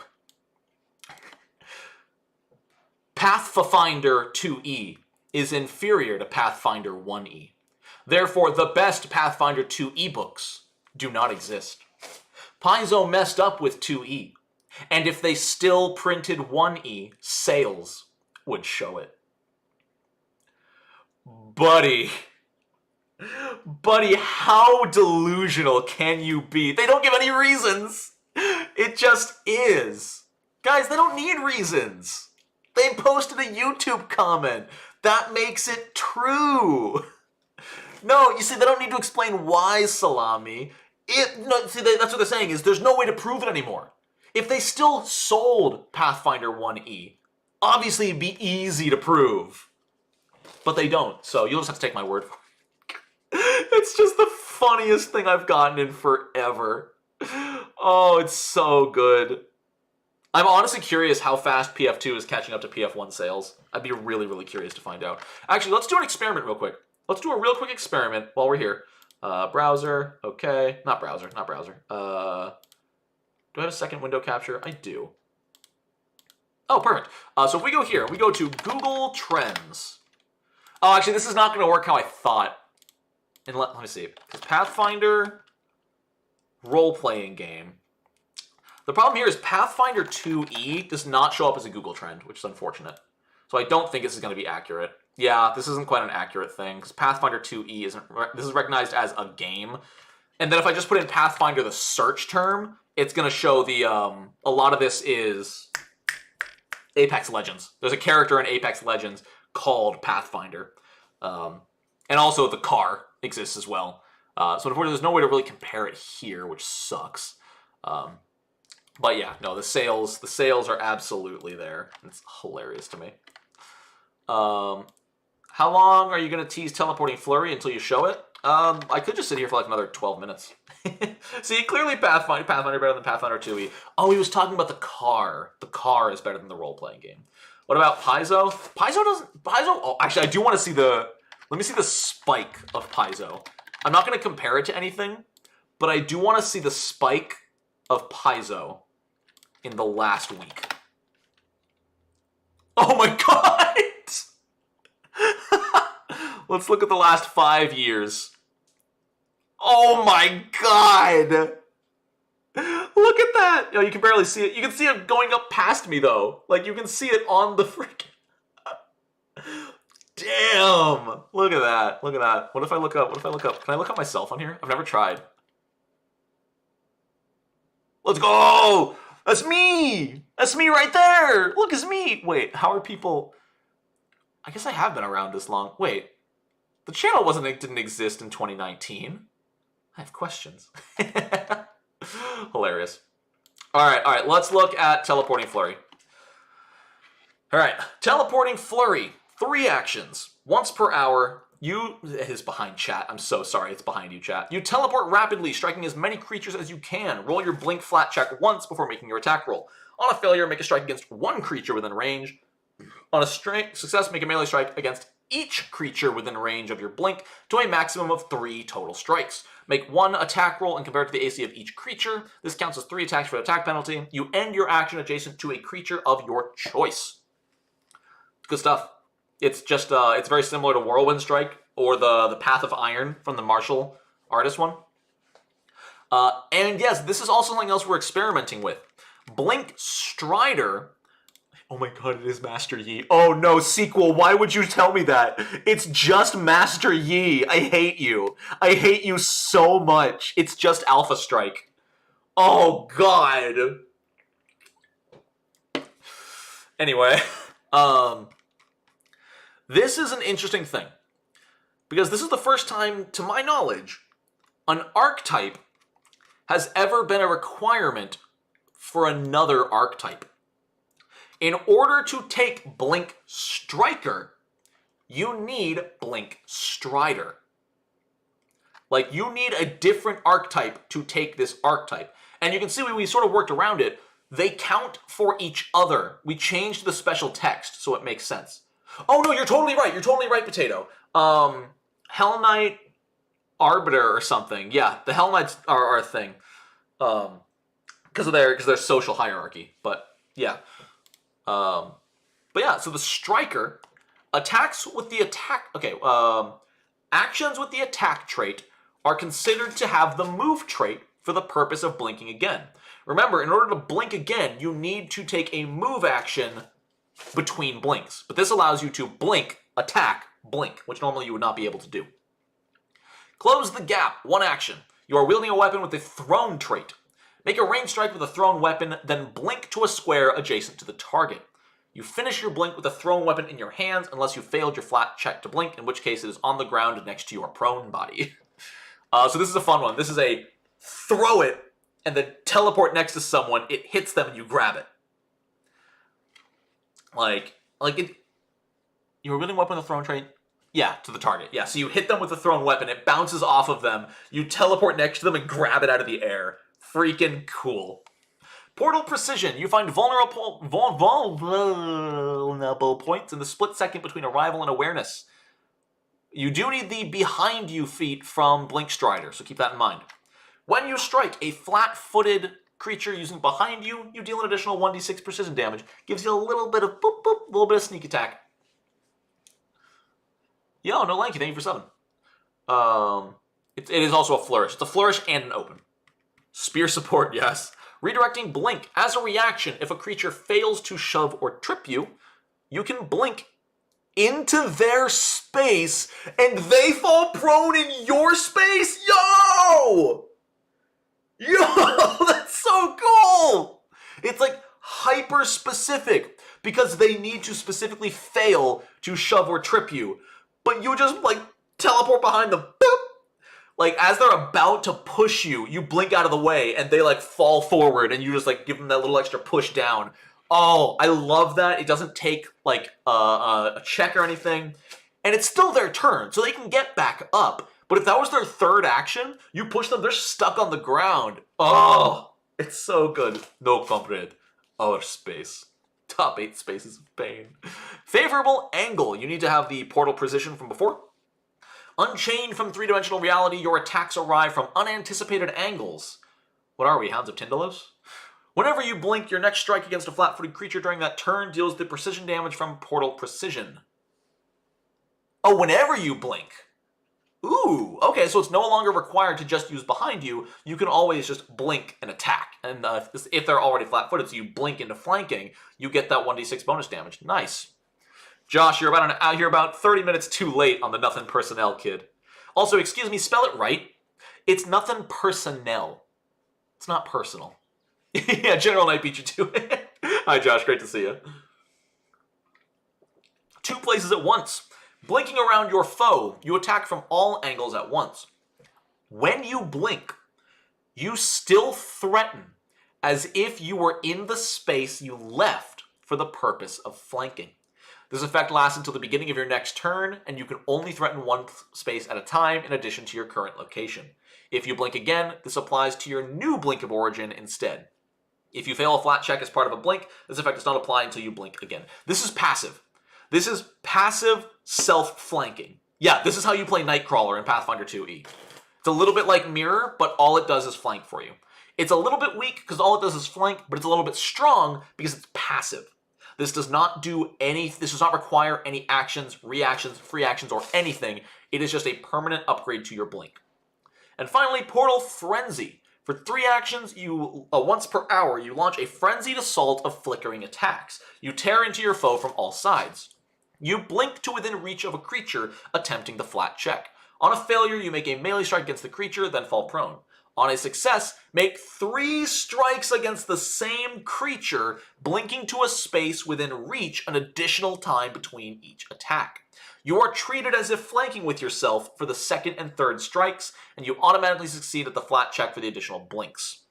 So you do still multiple attack penalty as normal, but you get free flat-footed against a single target. Put this on a rogue? Yeah, put this on a rogue. You blink forward. If you're flanking with an ally, you get sneak attack. And then for the 2nd and 3rd attack, if you hit, they're also flat-footed. Sneak attack, sneak attack, sneak attack. So good. So freaking good. Oh, I love it. I love the blink. I love the blink a lot.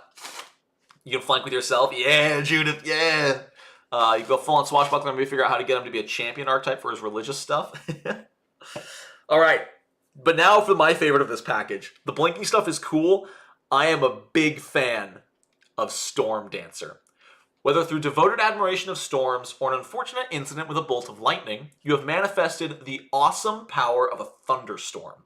Like a living battery, you absorb and discharge electricity to heighten your physical and mystical prowess.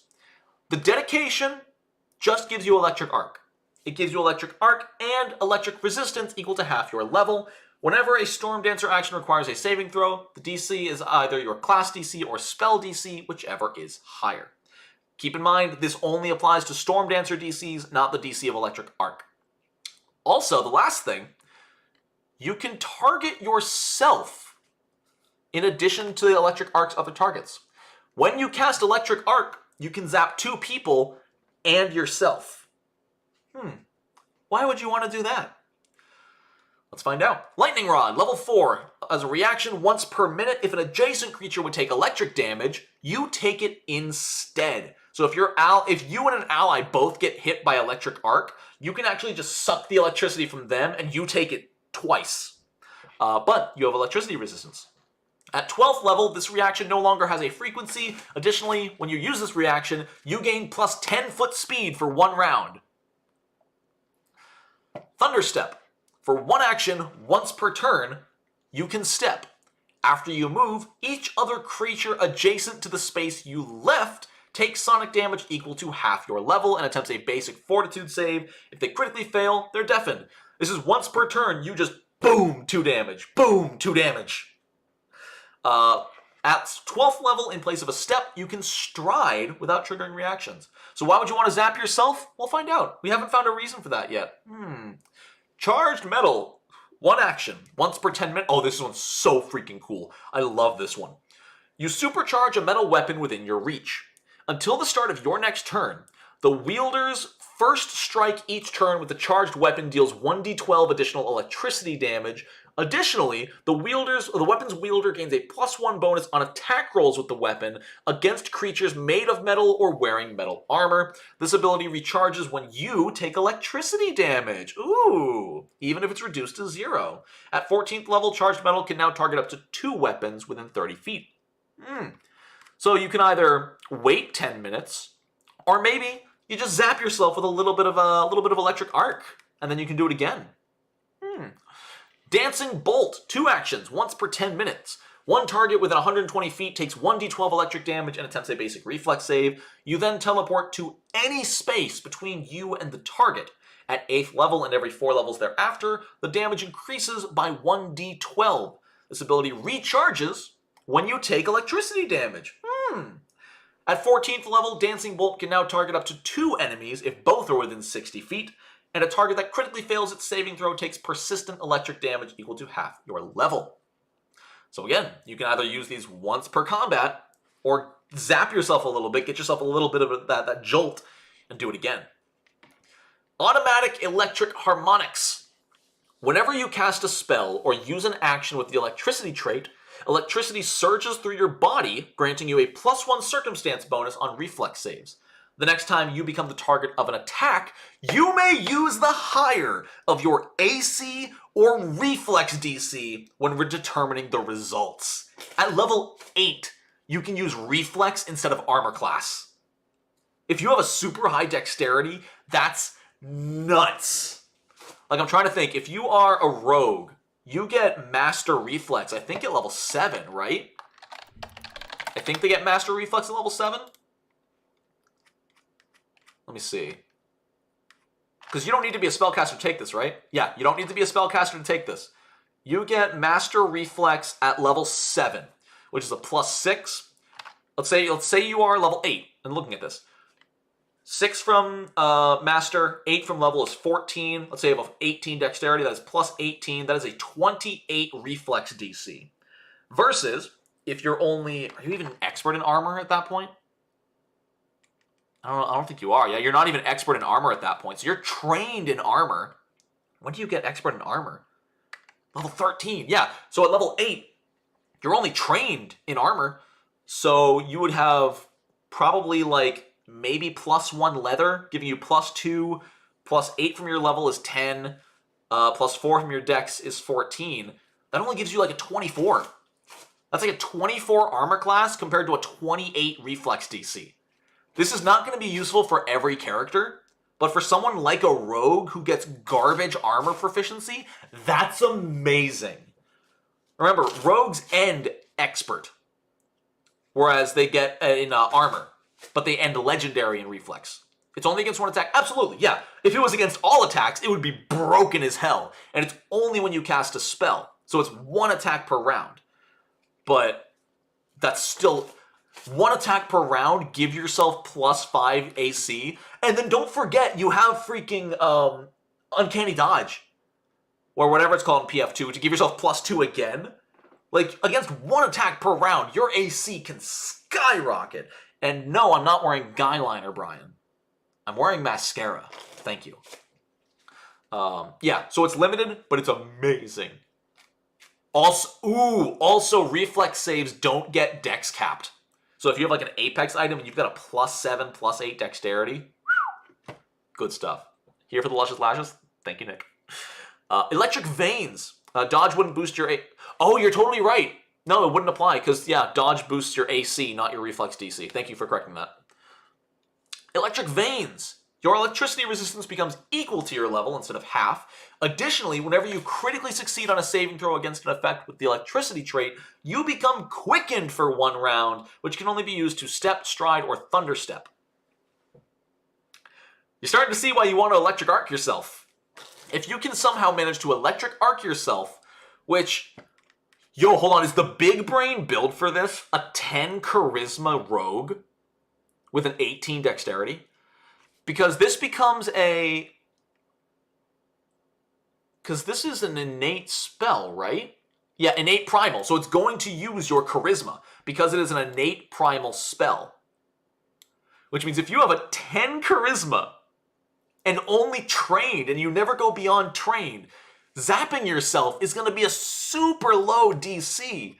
But then if you are legendary in reflex saves, when you target yourself, you're going to critically succeed and take 0 electric damage. No, it can use your class DC. Not electric arc. Storm Dancer actions use your class DC. Not electric arc. Electric arc is not a Storm Dancer action. A Storm Dancer action is Thunder Step. So, now here's the question. If you critically succeed, I know it says even if you reduce the damage to 0 by resistance, but a critical success on a basic reflex save, I'm pretty sure, is take no damage. So I don't think that's the intended design. I'm fairly sure you don't roll at all when targeting yourself. It just says you can target yourself in addition to other targets, so it makes you a target, so you would roll. You become a target of Electric Arc. Same way you can technically cast Electric Arc on your allies. They would make saving throws. Yeah, unfortunately, critical success would be you take no damage. Cool. Yo, thank you, Debbie. Becomes Dragon Ball Z but masochistic. Become Dragon Balls. I'm going Super Saiyan. Take 2 open jumper cables and just put them on you on. I think it's an oversight. All right, we might need to reword it then. We might need to reword it so that it functions in a way. I think it would be balanced if you took half damage. Because it'll be a little bit hard to be worth it if you're level 12 and you're dealing 6d4 plus 5 to yourself. But if you guaranteed take half when targeting yourself, that would be worth it when combined with your resistance. It wouldn't always reduce it to 0, but it would still put a cost on it. Don't be a coward. Swallow the bottled lightning. Hello, Nonat. Had to deal with something stressful, but I'm here and excited now. Let's go, Zethos. Happy to have you here. So yeah, this one might rework a little bit, but it's interesting. And then Dance with 1,000 Bolts. Once per hour for 3 actions, you summon a storm in a 30-foot emanation. At the start of your turn, and it lasts for 1 minute. At the start of your turn, up to 2 creatures of your choice take 2d12 electric and 2d12 sonic damage and attempt a basic reflex save. I love this ability. You spend a full turn, you skip a full turn, but then you get 10 rounds of 8d12 free damage every single time. For free, quote unquote. It's fantastic. I love it. Yeah. Storm Dancer is fun. Yo, chat, what's that? What is she putting on that arc? Is that a tattoo? Is she putting a tattoo on the orc? What if that tattoo was magical, huh? What if the tattoo happened to have some kind of magic to it? What if we made more magical tattoos? We got you, Blissey. Why do you think we wrote these? Alright, but first let's go through our new weapon type, the Chained Blades, with reach, tethered, thrown 10 feet, twin, and versatile piercing. These are your classic freaking... I'm trying to think what pop culture character uses these. It's Kratos! That's what... Duh! Freaking Kratos. Yes! Kratos weapons are here. You can have your chain blades as an actual weapon. They have twin, so that when you only need to put runes on one and applies to both. You can throw it up to 10 feet, and because it's tethered, you can pull it back to your hand. You are now Kratos. They have reach. Ooh. Ooh. And we also have Windraiser, a special specific level 8 chain blade. +1 striking chain blades feature longer chains, but somehow feel as light as a leaf. When both blades are wielded as a pair, they have a reach of 15 feet! And you can perform Wild Swing. For 2 actions, you send the blade swinging in a wide arc, make a melee strike against all creatures within a 15-foot cone! Each attack after the first gains the benefits of the twin trait. Counts as 3 attacks for the purpose of multiple attack penalty. What's the damage die? I think it's a D6? D6. Yeah. D6. How does reach and thrown 10 feet work? I don't believe reach applies to thrown. Because when a thrown weapon is considered a ranged weapon, and reach only applies to melee weapons. It is one of the weirder things with it's one of the weirder things with the system, where in the moment you throw your weapon, it is no longer considered a melee weapon. For that one instance, it is considered a ranged weapon. I love the design of the Storm Dancer. I can just imagine this anime-esque, we need more of these actions, but the recharge is out, so you just zap yourself. Yeah, absolutely. What's the meaning of those diamonds? Those are actions. This is the action symbol. You get 3 actions per turn. This is 2 actions. This is a reaction. This is 3 actions, etc. Ooh, is that a level 12 unique set of chain blades? These singing blades of death are a pair of black +2 striking fearsome thundering chain blades laced with silvery patterns. A series of perforations along the spine of the blades and the varied size of the holes in the chain's link emit an ominous yet harmonic song when the blades are spun around. You must wield both of the blades or they lose their thundering property, and you cannot use their special activation below. For 2 actions, you send both blades of the Death Song duet flying around in a macabre dance. Creatures within 30 feet must succeed a DC 29 will save or become fascinated. Not frightened, huh? Just fascinated?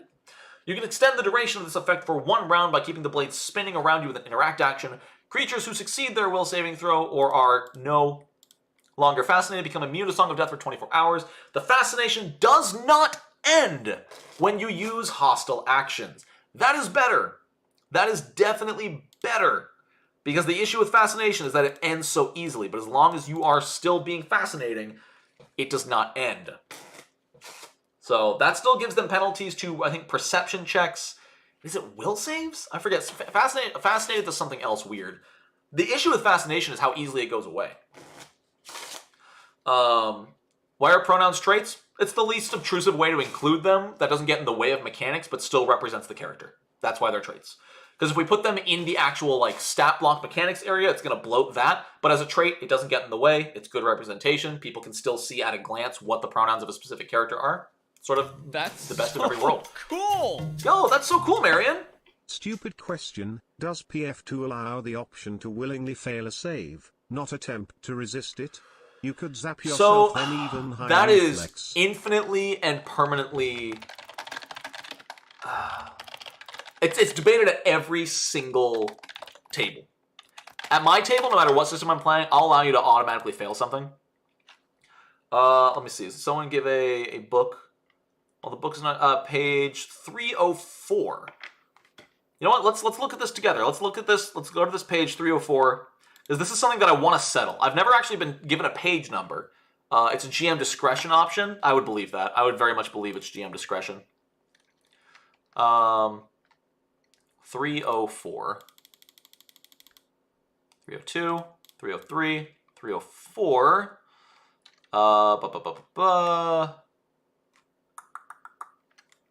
Someone supposed to let target creature. No, that's not it. Have you lied to me? Even if I were to take a strict raw interpretation, given that you can always declare yourself as a willing or unwilling target for an effect. Oh, really? I guess because you can... Some spells restrict you to a willing target. A player can declare their character willing or unwilling. That's an interesting way to... That's an interesting point to make. That if you can willingly let yourself be affected by something, why wouldn't that apply to a harmful effect? I have my table still roll a save, and then if you succeed or crit succeed, you can choose to fail. I think I like that. I think I would like that a lot. If you still roll the save, but you can willingly take any success level up to what you rolled. So, like, if the DC is 20 and you roll a 27, you can succeed, fail, or crit fail. I think that's how I would run it, personally. I don't know what the exact word choice is, but I don't see any direct wording in the game, the thing. All right, we can close playtest package 1, yeah. Magical Tattoo. Oh, wait, no, we didn't look at Death Cyclone, my bad. Make a strike against every creature in a 15-foot emanation. Roll once for the strike. Okay. Additionally, foes within 30 feet must succeed a basic fortitude save against D12 sonic damage. That's really nice. It's really, really good. I like that this one's a cone, this one's an emanation. This is like a direct upgrade weapon. It feels like Monster Hunter. It's good stuff. I love it. All right, I'm actually going to run to the bathroom real quick before we get into the magical tats, and then we will get going with the thing that everyone's been waiting for. So I will be right back. When will these books be available to the public? We have 6 playtest packages to get through and review. Once those are all done, once those are all playtested and given feedback, we just have to implement the feedback, fix the last little issues, and we're going live. Please wipe. What, Eric? Get out of here. All right, be right back. Again, I know half of you don't have ads, but pretend you do. Pretend you all have ads. Pretend. What are you getting ads for? Tell me. Woo!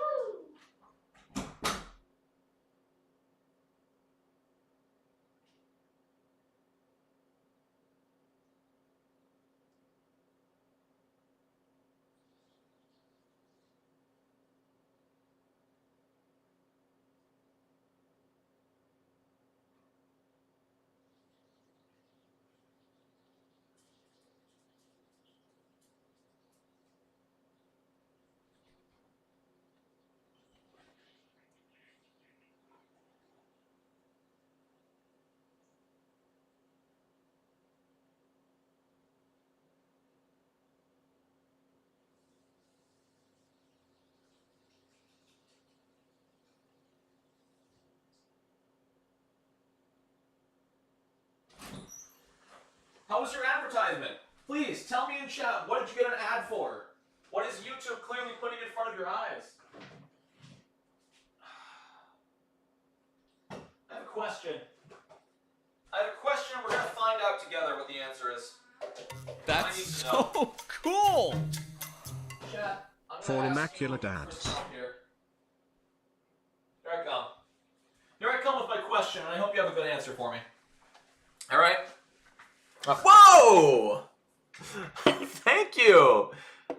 Thank you so much, Debbie, for immaculate ads. Oh, what a good ad. What a great ad. Honestly, technically, yeah, if you want to be super, super specific about it, this whole stream is technically an ad. It's just a fun ad, which I think is the right way to do it. You don't want a lame, boring ad. You want an ad that shows you stuff. So, the question I have, though, is it wrong to eat a hard-boiled egg on stream? Is it wrong to enjoy a lovely hard-boiled egg on stream? Because I'm gonna. There you go, get that. Oh, hold on. Let's see if we can get that egg peeling. Can we get this egg peel ASMR? Hold on, let me, shh, I'm gonna turn my gain up. Hold on. We're going full ASMR with this.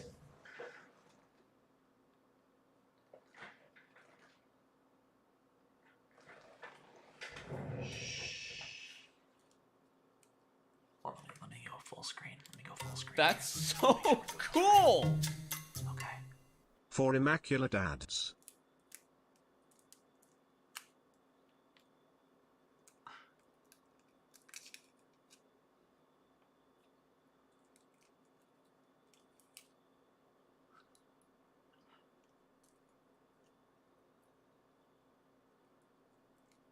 I hope you can hear that. Is it not loud enough? It's not working. Hold on. I can make it better.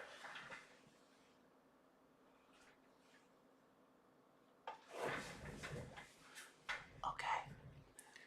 Is this going to be in Sinclair's library? Yes. I believe we are going to add eggshell ASMR as a feat for bards. Ooh, that was good. That's so cool! Oh no. Eggs, mister.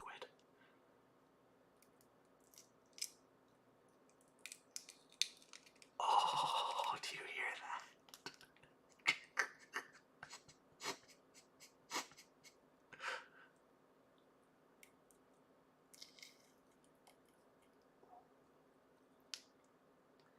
All right. I'm going to try to peel off the rest with one quick peel. Okay, here we go. Oh, it's just so difficult. I don't want to lose the egg with the shell.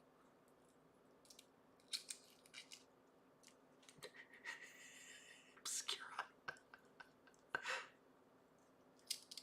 Oh, we're so close, There's just a little bit.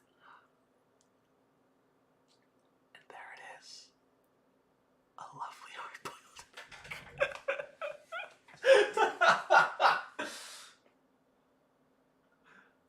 Oh, let me see. How many people did we lose? Oh, we only like 3 people actually left. Let's go. Oh my god. Be a real man. Eat the shell. Ew. Gonna put a little bit of salt on top, please. Little bit of salt. Thank you. Oh boy. Is there any reason to stay now that the egg peeling is over? Fair. Okay. Now I'm just gonna grossly eat an egg on stream. You know, I don't think I ever realized it. I don't think I ever realized that the egg might be the worst food to eat and talk with in the world. It is such a squelchy food. This is so gross. It tastes good, but imagine eating a hard-boiled egg without pepper? Peanut butter on a... No, oh, you mean peanut butter compared to eggs. I don't know. Peanut butter has like it's a creamy squelch, which is fine. A jar of mayo would be worse. A jar of mayo is eggs. Alright. Sorry, I was just really hungry. I needed that. You joined during that? Let's go, Sebastian! You're an egg baby. Welcome. We were just talking about what if someone joined during the egg during the egg part. Is peanut butter actually butter? I don't think so, but it might. Imagine eating an eggshell. It would be bad. It would be really, really bad. Oh boy. Oh, that was great. Alright. Can we get a magical tat under level 4? Let's find out. Let's find out, shall we? How about level 2? The Counter Tat! This tattoo allows you to surge with speed for a brief moment when a foe leads an opening. However, the sudden surge is slightly inconsistent, making it hard to aim your riposte. As a reaction, once per day, if a creature within your reach critically fails to strike against you, you get an attack back at a -2 penalty. It is a weaker attack of opportunity once per day as a magical tattoo. Like with the opening, the speed of the tattoo allows you to sneak in there with an attack of opportunity. This is even longbow against range.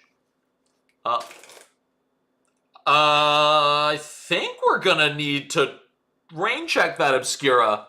Obscura, this should say melee attack, right? This should say melee attack, right? It is invested, yes. So this does count towards your 12 invested magic items. You know, all those times you get 12 magic items.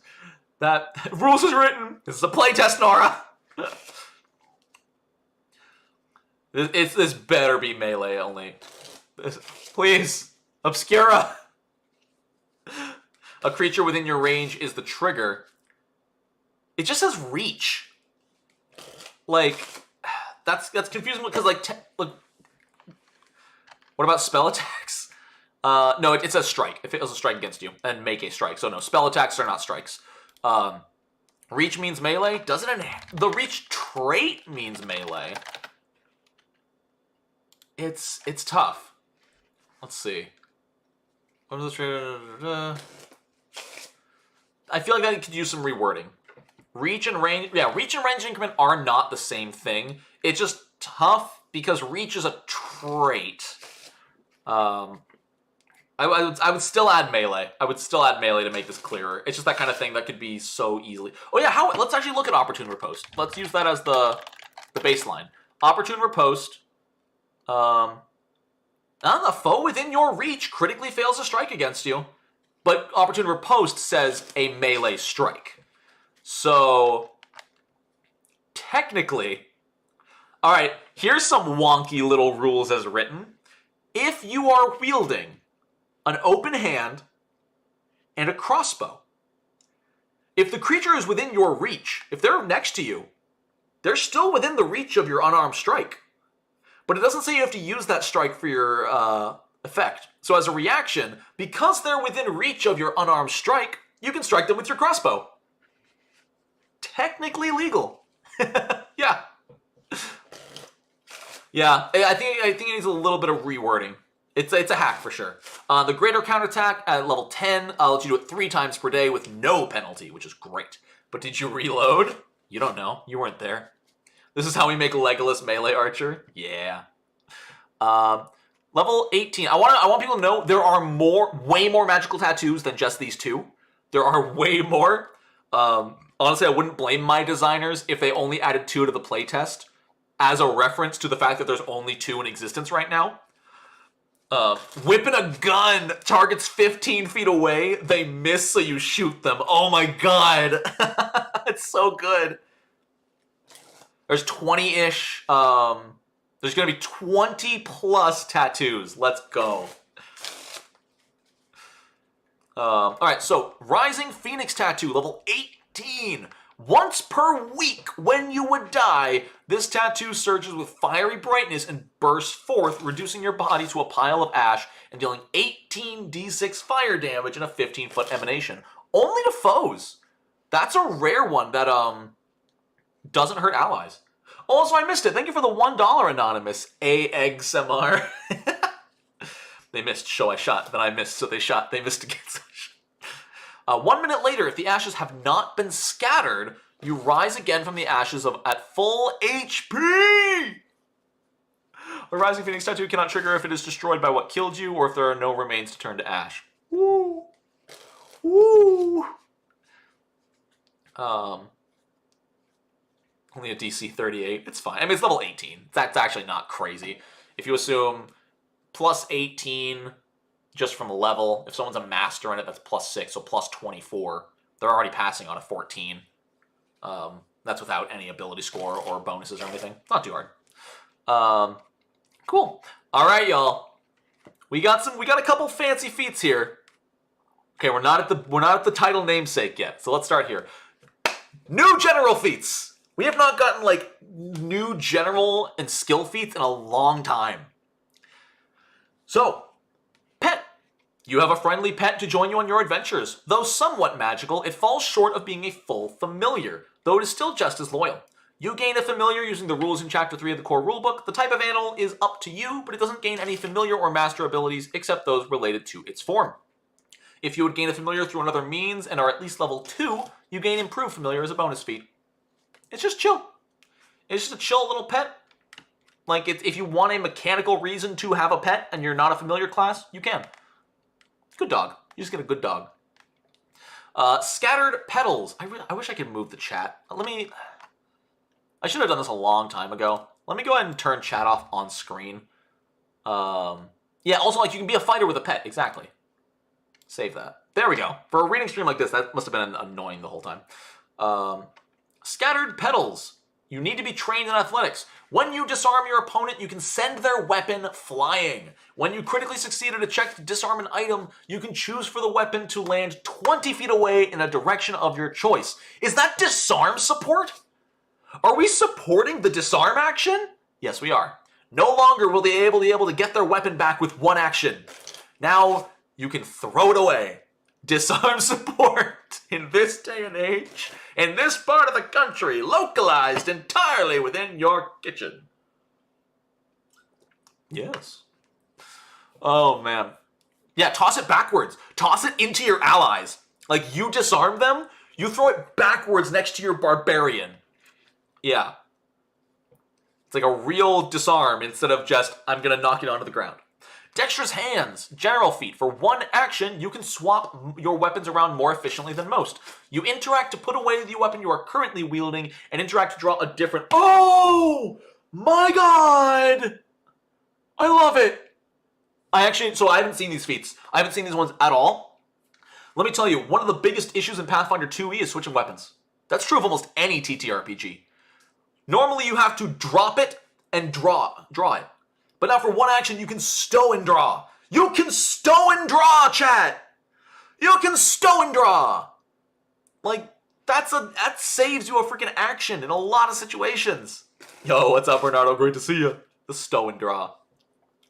Dagger throwing finally works. Kind of. You still need to put a weapon away and draw it. But what this means is for one action, you can put your sword away, pull out your longbow, and shoot them. Twice. Yo, shield users be praised. Our shields aren't technically weapons, though. We should probably let this work with shields, too. I would add, yeah, a different weapon or shield. You're on Portugal on vacation? Let's go. Good stuff. And you're spending your vacation watching my stream? Oh, man. Trained in all martial weapons? It just says trained in martial weapons. I'd say if you're trained in even one weapon group, you're trained in weapons. I would read that as long as you're trained in more than one single martial weapon, you're good. My throwing knife node needs this? Let's go. Aren't shields a martial weapon? Shield bosses and shield spikes are, but technically not shields. Eldritch Companion. You have learned to channel your familiar and animal companion into a single fused being? What? By spending a day of downtime, you fuse the eldritch essence of your familiar into your animal companion. While in this state, the two become one creature and you lose access to your familiar. The new Eldritch Animal Companion functions as an animal companion with the following changes. Your animal companion gains the familiar and master abilities your familiar had, and you may change its familiar and master abilities as though it were your familiar. Your animal companion's intelligence modifier becomes equal to your spellcasting modifier. Oh my god. Becomes trained in any skills your familiar would add your spellcasting modifier to. Yo, see you later, Trail Boss. Thanks for hanging out. Your animal companion loses the mount ability if it had it. You can spend an additional familiar ability either permanently or per day to restore the mount ability. Any class features or feats that interact with or affect your familiar function with your animal companion. Once this fusion has taken place, it cannot be reversed without retraining the general feat. Though if you wish to make your familiar into a specific familiar, you may do so as normal even if your familiar is already fused. Yo! You can ride it, Gus, but you just need to spend one of your familiar abilities per day to give it mount. That's really cool. Yo, if you're like a witch beastmaster, witch cavalier, any of those, wow! This is the kind of thing that would require so much research to get the most out of it. Like, you would need to know which familiar and master abilities to take. Hold on, wait. You can basically give your companion spell strike. You can familiar abilities. Not necessarily spell strike, but this is the almanac. Any kind of mechanical feature will be the almanac. The codex is just NPCs. Spell delivery, yeah. Where is it? Spell delivery, spell delivery, spell delivery. They have to be in your space, which, ooh, some of these are going to be weird. Some of these are going to be a little bit like rules as intended, because like the word usage on spell delivery. If your familiar is in your space, but I feel like you should be able to reach over and touch it, like if it's an animal companion. Transfer its power to your familiar and command the familiar to deliver the spell. If you do, the familiar uses its 2 actions for the round. That doesn't work either, though, because that requires the familiar to use its 2 actions for the round. I guess that still works for the animal companion, because your animal companion has 2 actions per round to move to a target of your choice and touch it. Oh, that's so good. It's so good. You'll probably buy both. Let's go. I want to say thank you all, by the way, to a bunch of you, because over the last, like, 2 weeks, we've seen such an uptick in pre-orders. We've seen so many people pre-order Sinclairs. It's insane. And I'm absolutely, on behalf of everyone at Sinclair's library, we're so grateful for all of you putting so much trust and excitement into this project. I'm so excited. What's with the cards? Oh, no, Judith, I just have fidgets, and this is my fidget of choice. So usually if I'm just talking and not doing anything, I'll do this. Like, if there was a camera on me during the day when no one's around, it would just be this. It would just be this for hours while I'm watching stuff. Because you deserve it. Oh. Thank you, Bernardo. But yeah, this is so freaking cool. We fidget with cards too? Let's go. Fuse Familiar would be amazing with Familiar Master's Familiar Conduit. I don't remember what that one does, and I already closed it, but cool. Peripheral Awareness. As a reaction, if you're a Master in Perception, a creature you can see that is flanking you targets you. You don't count as flat-footed. That's nice! It's just a quality of life. If you're a class who doesn't have a good reaction, but you've got Master in Perception, you can spend and this is almost a situational Uncanny Dodge. It's situational plus 2 armor class if you're being flanked. That's great. It's only once per round. It's limited, but that's great. It's really good. Stave off Fatigue. If you have 14 Constitution and Toughness, then once per day at the beginning of your turn, you can ignore the effects of the Fatigue condition for a minute. If you gain Clumsy, Enfeebled, or Stupefied during this minute, the value is increased by 1. Oof! That's a risky one, but I like it. Yo, what's up, Albert? Good to see you. Can you create a deck of many things, archetype spellcaster? Cantrip decks already exist in this, actually, where they cast spells out of a deck of cards. Will this have Foundry support? Yes, Jake. The plan is to have a free Foundry supplement for the Almanac, and then a premium Foundry supplement for the Codex. So everyone can use the Almanac whenever they want. The Codex is a paid thing. All right, we're here. We're here with potentially what could be worrying a lot of people. A lot of people, remember, in Pathfinder 1st Edition, there was a little something special. A specific type of feat that a lot of people hated and a lot of people loved. And those were teamwork feats. The sight of people working together, no matter their aim, has ever warmed my heart. Little else gives me such hope for a better future. Sinclair, Scholar of Secrets. Tactical coordination can be the crucial difference between success and failure when lives are on the line. This can be as simple as communicating efficiently or as convoluted as devising elaborate schemes and executing complex martial maneuvers in tandem. While many adventurers assist their fellow party members by contributing their solo skills, some take team synergy a step further. Teamwork feats grant shared benefits to adventurers who train together. Teamwork feats are class, general, or skill feats, but always involve 2 or more actors and possess an added teamwork entry. This teamwork entry lists an added benefit applicable if each involved actor also possesses that feat. Let me tell you what that means. Let me tell you what this means. You don't both need the feat. You can both take the feat for an added benefit, but you don't have to have it in both. It is stronger if you do, but it is still good without.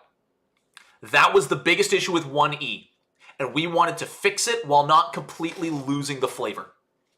In first edition, a teamwork feat was useless unless an ally also had it. Now it is useful and even better if someone has it.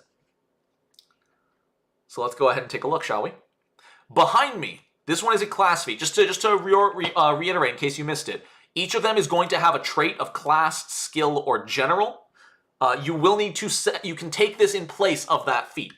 So at level 1, if you are taking a class feat, let's say you're a martial class, instead of taking the level 1 class feat, you could take Behind Me. Requirement, you and the chosen ally are both able to step. For one action, you're always ready to take the place of an ally. You and an adjacent ally simultaneously step into the other's space. This doesn't use their reaction. All this does is use one of your actions to swap places. Already level 1, insane. It's a step action, so you're not being attacked of opportunity. You're swapping places, so if you're the champion and there's a wizard between you and the enemy, you can swap with that wizard. Huge.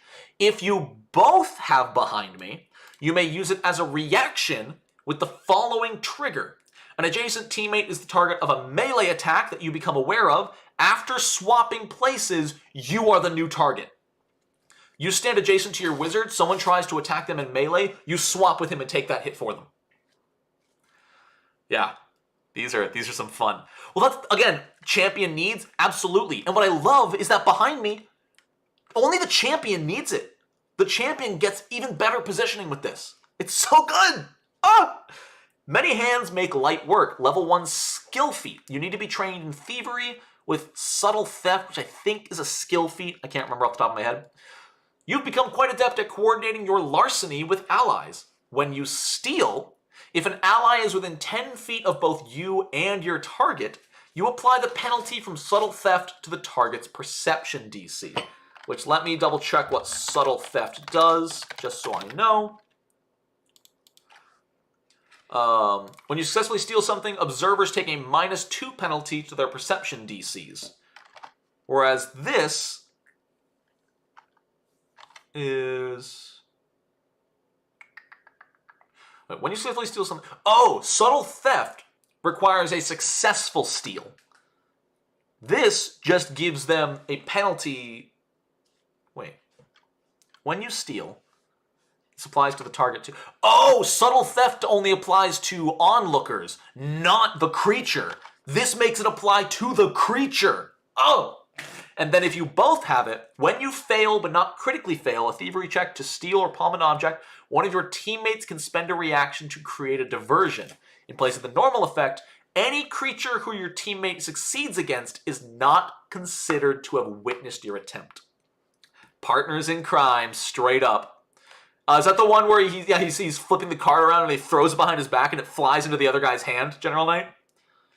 Can we pickpocket armor off? Banter. You need to be expert in diplomacy, level 2 general or skill feat. You've cultivated the art of bouncing your words and quips off your allies in social situations. When you attempt to aid an ally on a diplomacy check to make an impression, you get +1 to aid. Nice and simple. If you both have it, you treat a critical failure on aid as a failure, and a success is automatically Ooh, a success is automatically succeed all further aids during the same scene. Basically, if you give your ally a +1 to diplomacy checks with that aid action, they get a permanent +1 to all future diplomacy checks for the rest of that scene. Love it.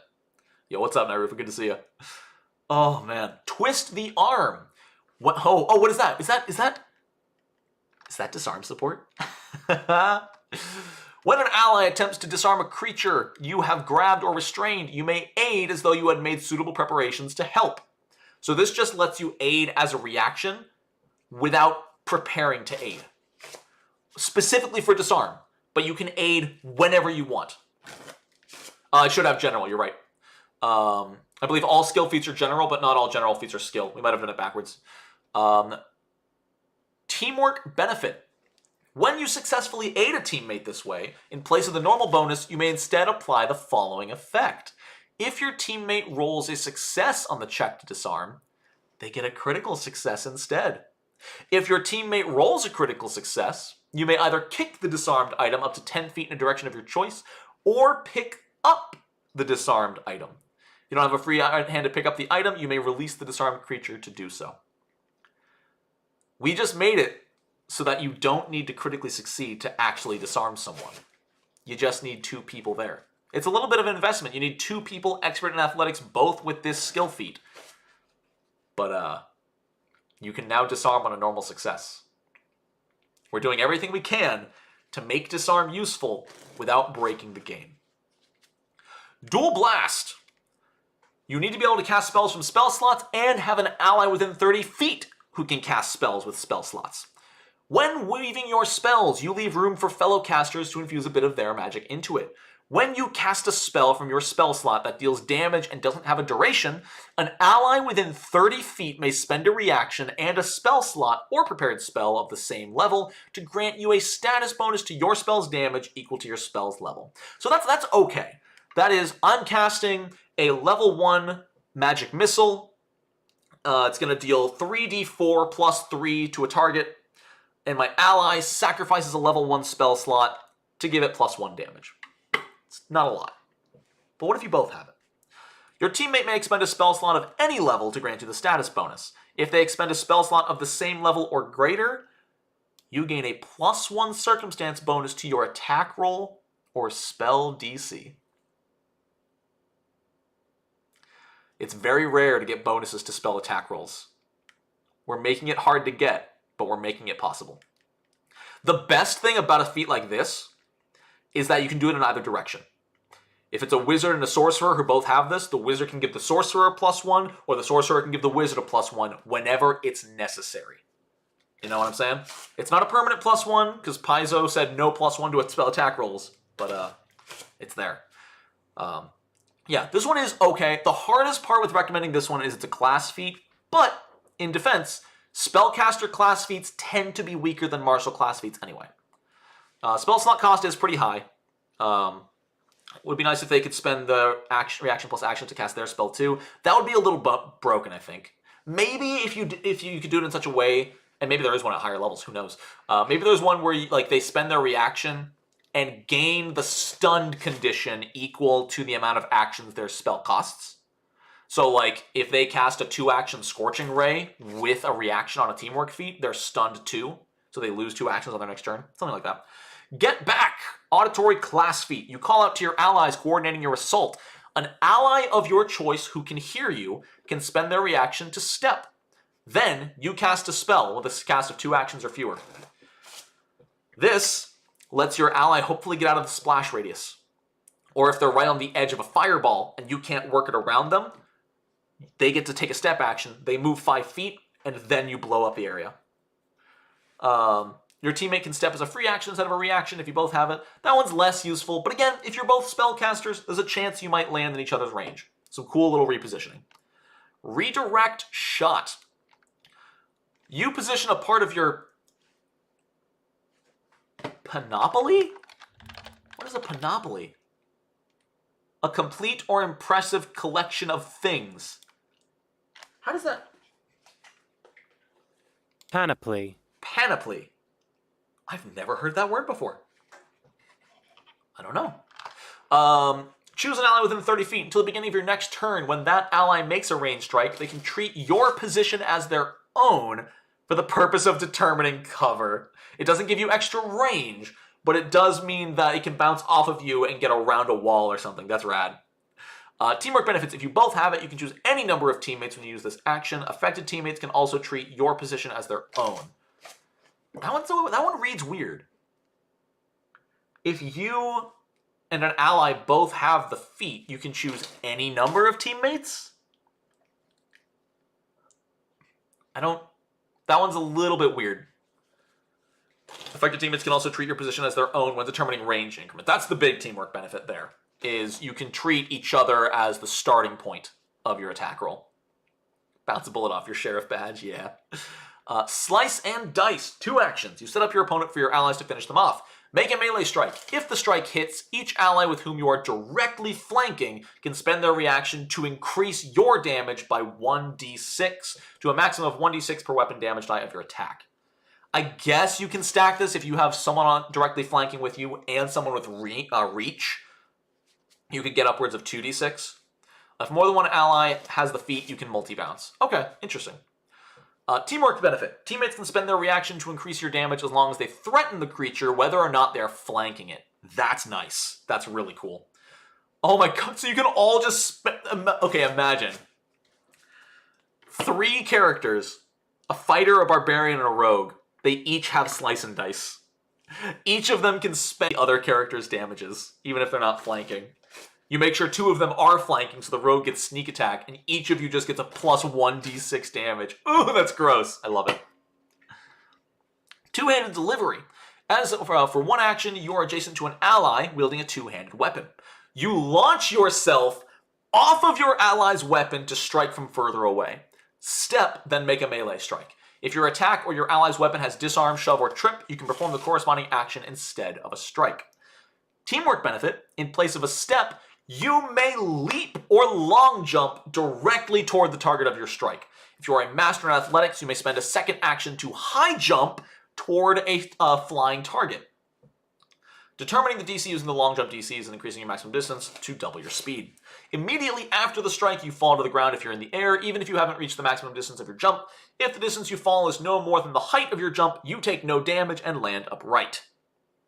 In 2E, is there like Overwatch tactic? Yes, you can reserve an action. In Pathfinder 2E, for 2 actions, you can hold a single action. So I can spend 2 actions to say, the second he leaves cover, I make a ranged attack. That is something you can do. You can make your own trigger for a single action. Up you get. General feat. You never let your allies fall behind. As long as you have a free hand, allies within your unarmed reach do not trigger reactions when they stand up. Situational, but good. Teamwork benefit. You can spend a reaction when a teammate begins their turn prone to get them up as a free action. Very cool. Extend pole arm. Elf fighter runs up the pole arm. Yeah, exactly what Gloomfall said. Coordinated guard.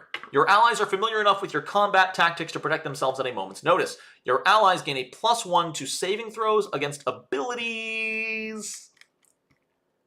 You use the target area. This one's great. This one's great on your wizard. If you're shooting out a fireball and you have this feat, they get a +1 status bonus. If you both have a feat, they get a +2 instead. Really nice, simple. Let's see. Helpful redirection. I can move this over. There we go. Your ally fails, but not critically fails, a strike against a creature within your reach.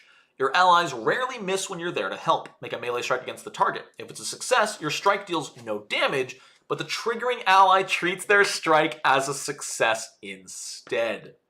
You can help convert your ally's miss into a hit. Yo, have a great night, Jonathan.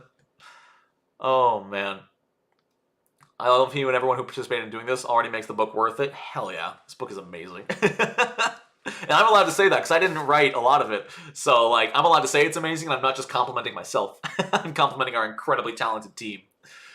Oh, yeah, with the fighter and the rogue misses. The fighter uses their reaction to make the rogue hit. Oh. Yeah, you can't turn it into a crit. Even if you crit, it's still just a normal thing. If your strike succeeds, it deals damage of the appropriate type equal to the higher of your strength or dex mod. If its crit succeeds, you deal normal damage. Oh my god. What if just 2 fighters with this?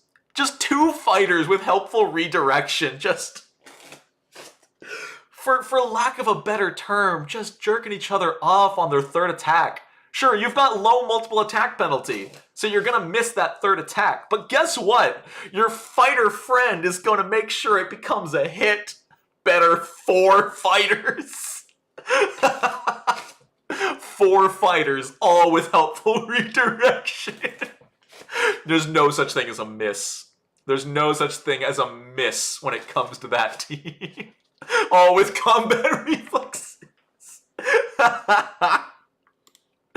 Amazing. Absolutely incredible. What is missing? I don't know. What's missing? High and low. 2 actions, class feat. One goes high, one goes low. Make a melee strike. An adjacent ally can then spend a reaction to attempt to trip. If you both have high and low, if your teammate's check to trip succeeds, your strike does not increase your multiple attack penalty. Ew! That's so gross! Put that on a barbarian? With an athletics-based anything? Ooh! Barbarian just gets 2 freaking attacks? Ooh! I love it. I love it. It's so dirty. It's such dirty fighting. Oh god, and then they're prone! They're prone because they succeeded a trip check and your multiple attack penalty. Ew!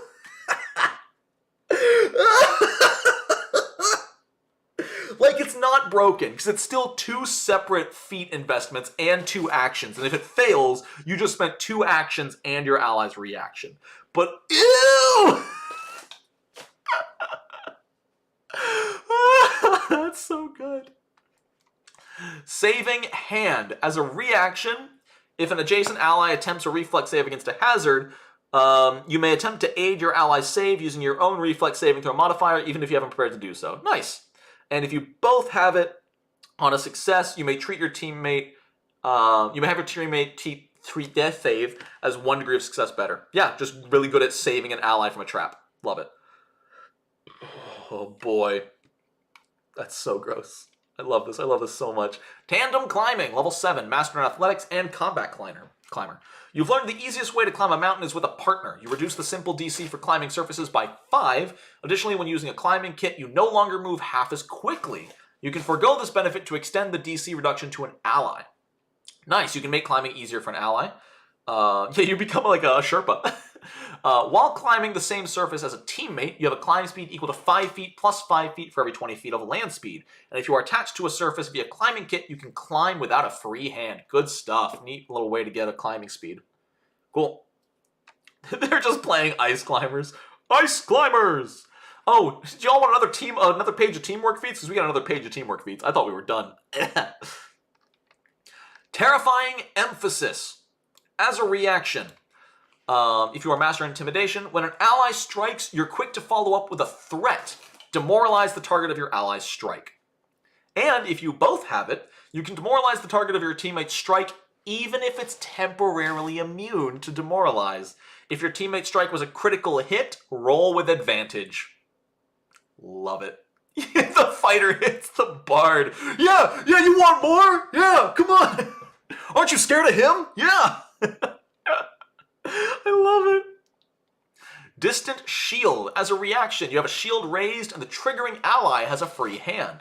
You toss your shield to protect your ally. Your ally is now holding the shield and has it raised, applying the AC increase.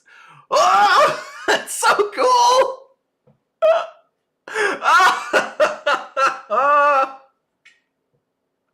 If you both have it, they can toss it back to you as a free action. If they do, you immediately raise it again. That's not how shields work. Who cares?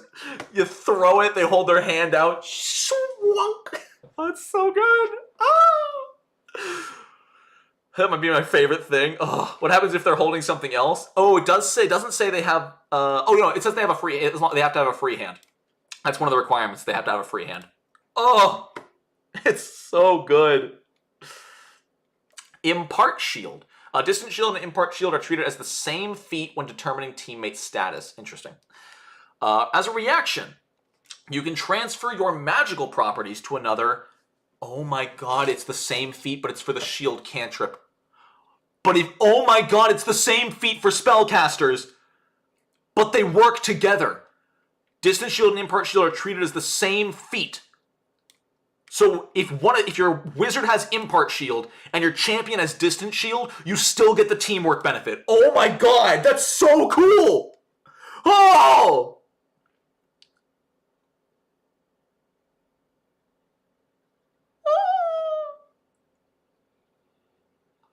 Champion and wizard, best friends! Oh my god. Cleric and champion are the same god. Oh, that's a cool concept. Oh! If one of you didn't raise your shield, the other one's got you covered. Shield sorcerer build? I don't know. Watch your step. If you and an ally are flanking the target, you can shove them, applying the penalty from the flat-footed to the fortitude DC. That's awesome! It's a feat that lets you flank and have flat-footed effect shove. Teamwork benefit. If your shove would move the target into your flanking teammate's space, your teammate can spend a reaction to step to either side of the movement path, then attempt to trip the target. It's literally push, step to the side, lift your leg to trip them. Oh my god, I love it. Oh, that's so cool. You just should replace your super chat. Isn't that what it is? Isn't that my super chat is? That's so cool. I thought that was my super chat. Charging Assault. For 3 actions, you and your allies rush into the heat of combat. You stride twice.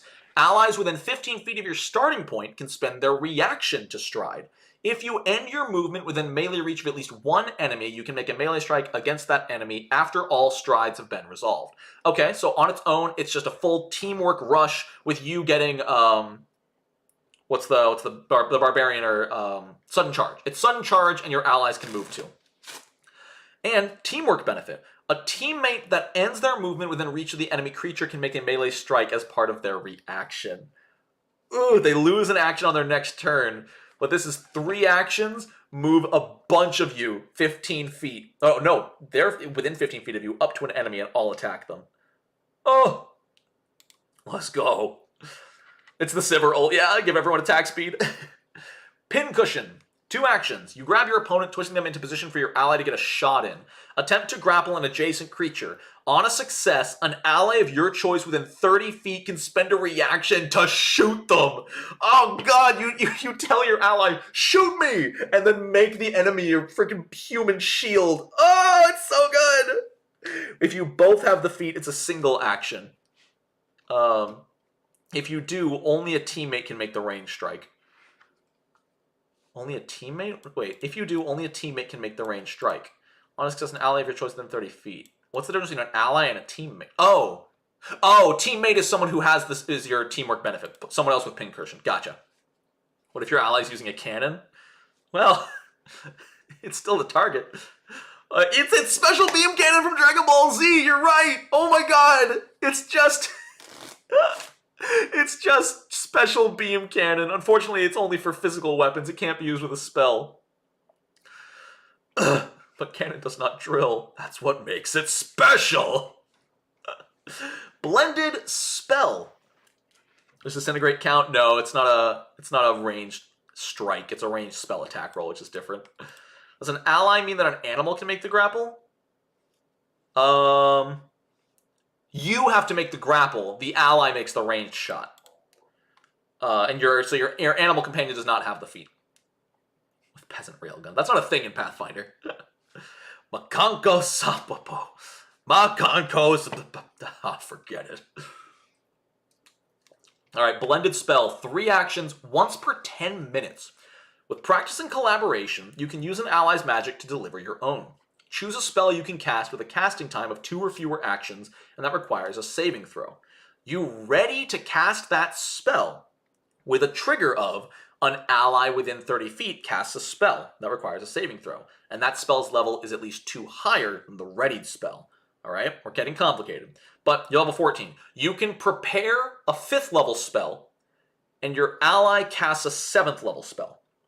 When you spend the reaction to cast the readied spell, you add the effects of your spell to theirs, using the result of any saves against the host spell as the result of saves against yours, even if they would normally require different save types. That's a cool way to get, like Disintegrate's a Fortitude save, but if you combine it with somebody's Lightning Bolt, then suddenly it's a reflex save. The effect can only affect a maximum number of targets equal to your spell's maximum targets. If the host spell affects more creatures than yours normally could, such as a fireball hosting an electric arc, oh, interesting. Your spell doesn't have to be a spell slot. Yours can be a cantrip. Theirs just has to be a spell slot. Interesting. Teamwork benefit, you can ready and cast a spell of the same level. Oh. How does that work with the incapacitation trait? It combines the effects. So I imagine if you cast a spell with incapacitation and it combines with their lightning bolt, then I would say lightning bolt gains incapacitation. Yeah, which would make lightning bolt weaker. You got to be careful with that. Now the spirit bomb. Oh my golly, it's so good. Oh. They are too cool for Slash, I agree. But here's the thing. They're cool, but they're balanced. They require decent investment, even more investment if you want the best abilities. But they're just so cool. They're so freaking cool. Yo, thank you for the $4.99 super chat, Zythos. Let me hear what you have to say. That's so cool! I don't know if it was mentioned, but is there a feat similar to Twist the Arm that makes it easier to grab and restrain someone already grabbed? Not yet. I would have to check. I don't know for sure. But in the playtest, no, there is not. In the playtest, there is not currently anything that makes it easier to grab someone or restrain someone. That's a good idea. Oh, man. But there we go. That's playtest package 2, y'all. So Are you about to read it again? I don't know if it was mentioned, but is there a feat similar to Twist the Arm? There we go. I can skip it. Oh, man. Yeah, no, I'm so proud of my team with how good those teamwork feats look. Pincushion team feat was the scene with Goku holding Raditz. Exactly, Albert. Exactly. Oh, man. But yeah, I hope y'all enjoy it.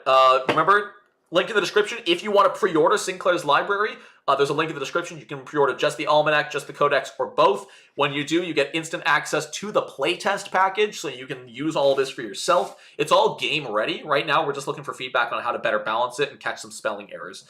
So everything we release in playtest is completely ready to play. And yeah, thank you all for being here. Thank you for supporting Sinclair's. It's gone so far above and beyond what we ever expected. Did your team have to equip a teamwork feat to work so? Hey, I get it. No, actually, we're all like different levels, and it's really awkward because the GM's trying to balance encounters for us. But while someone like Obscura is like a level 9 designer, I'm like a level 3 bard. So like I'm better at performance because that's just what I put proficiency in. But when it comes to like Arcana and Occultism design, Obscura just blows me out of the water. Oh man, thanks y'all so much. Have a great one, and I'll see you on Friday for a new video. Peace!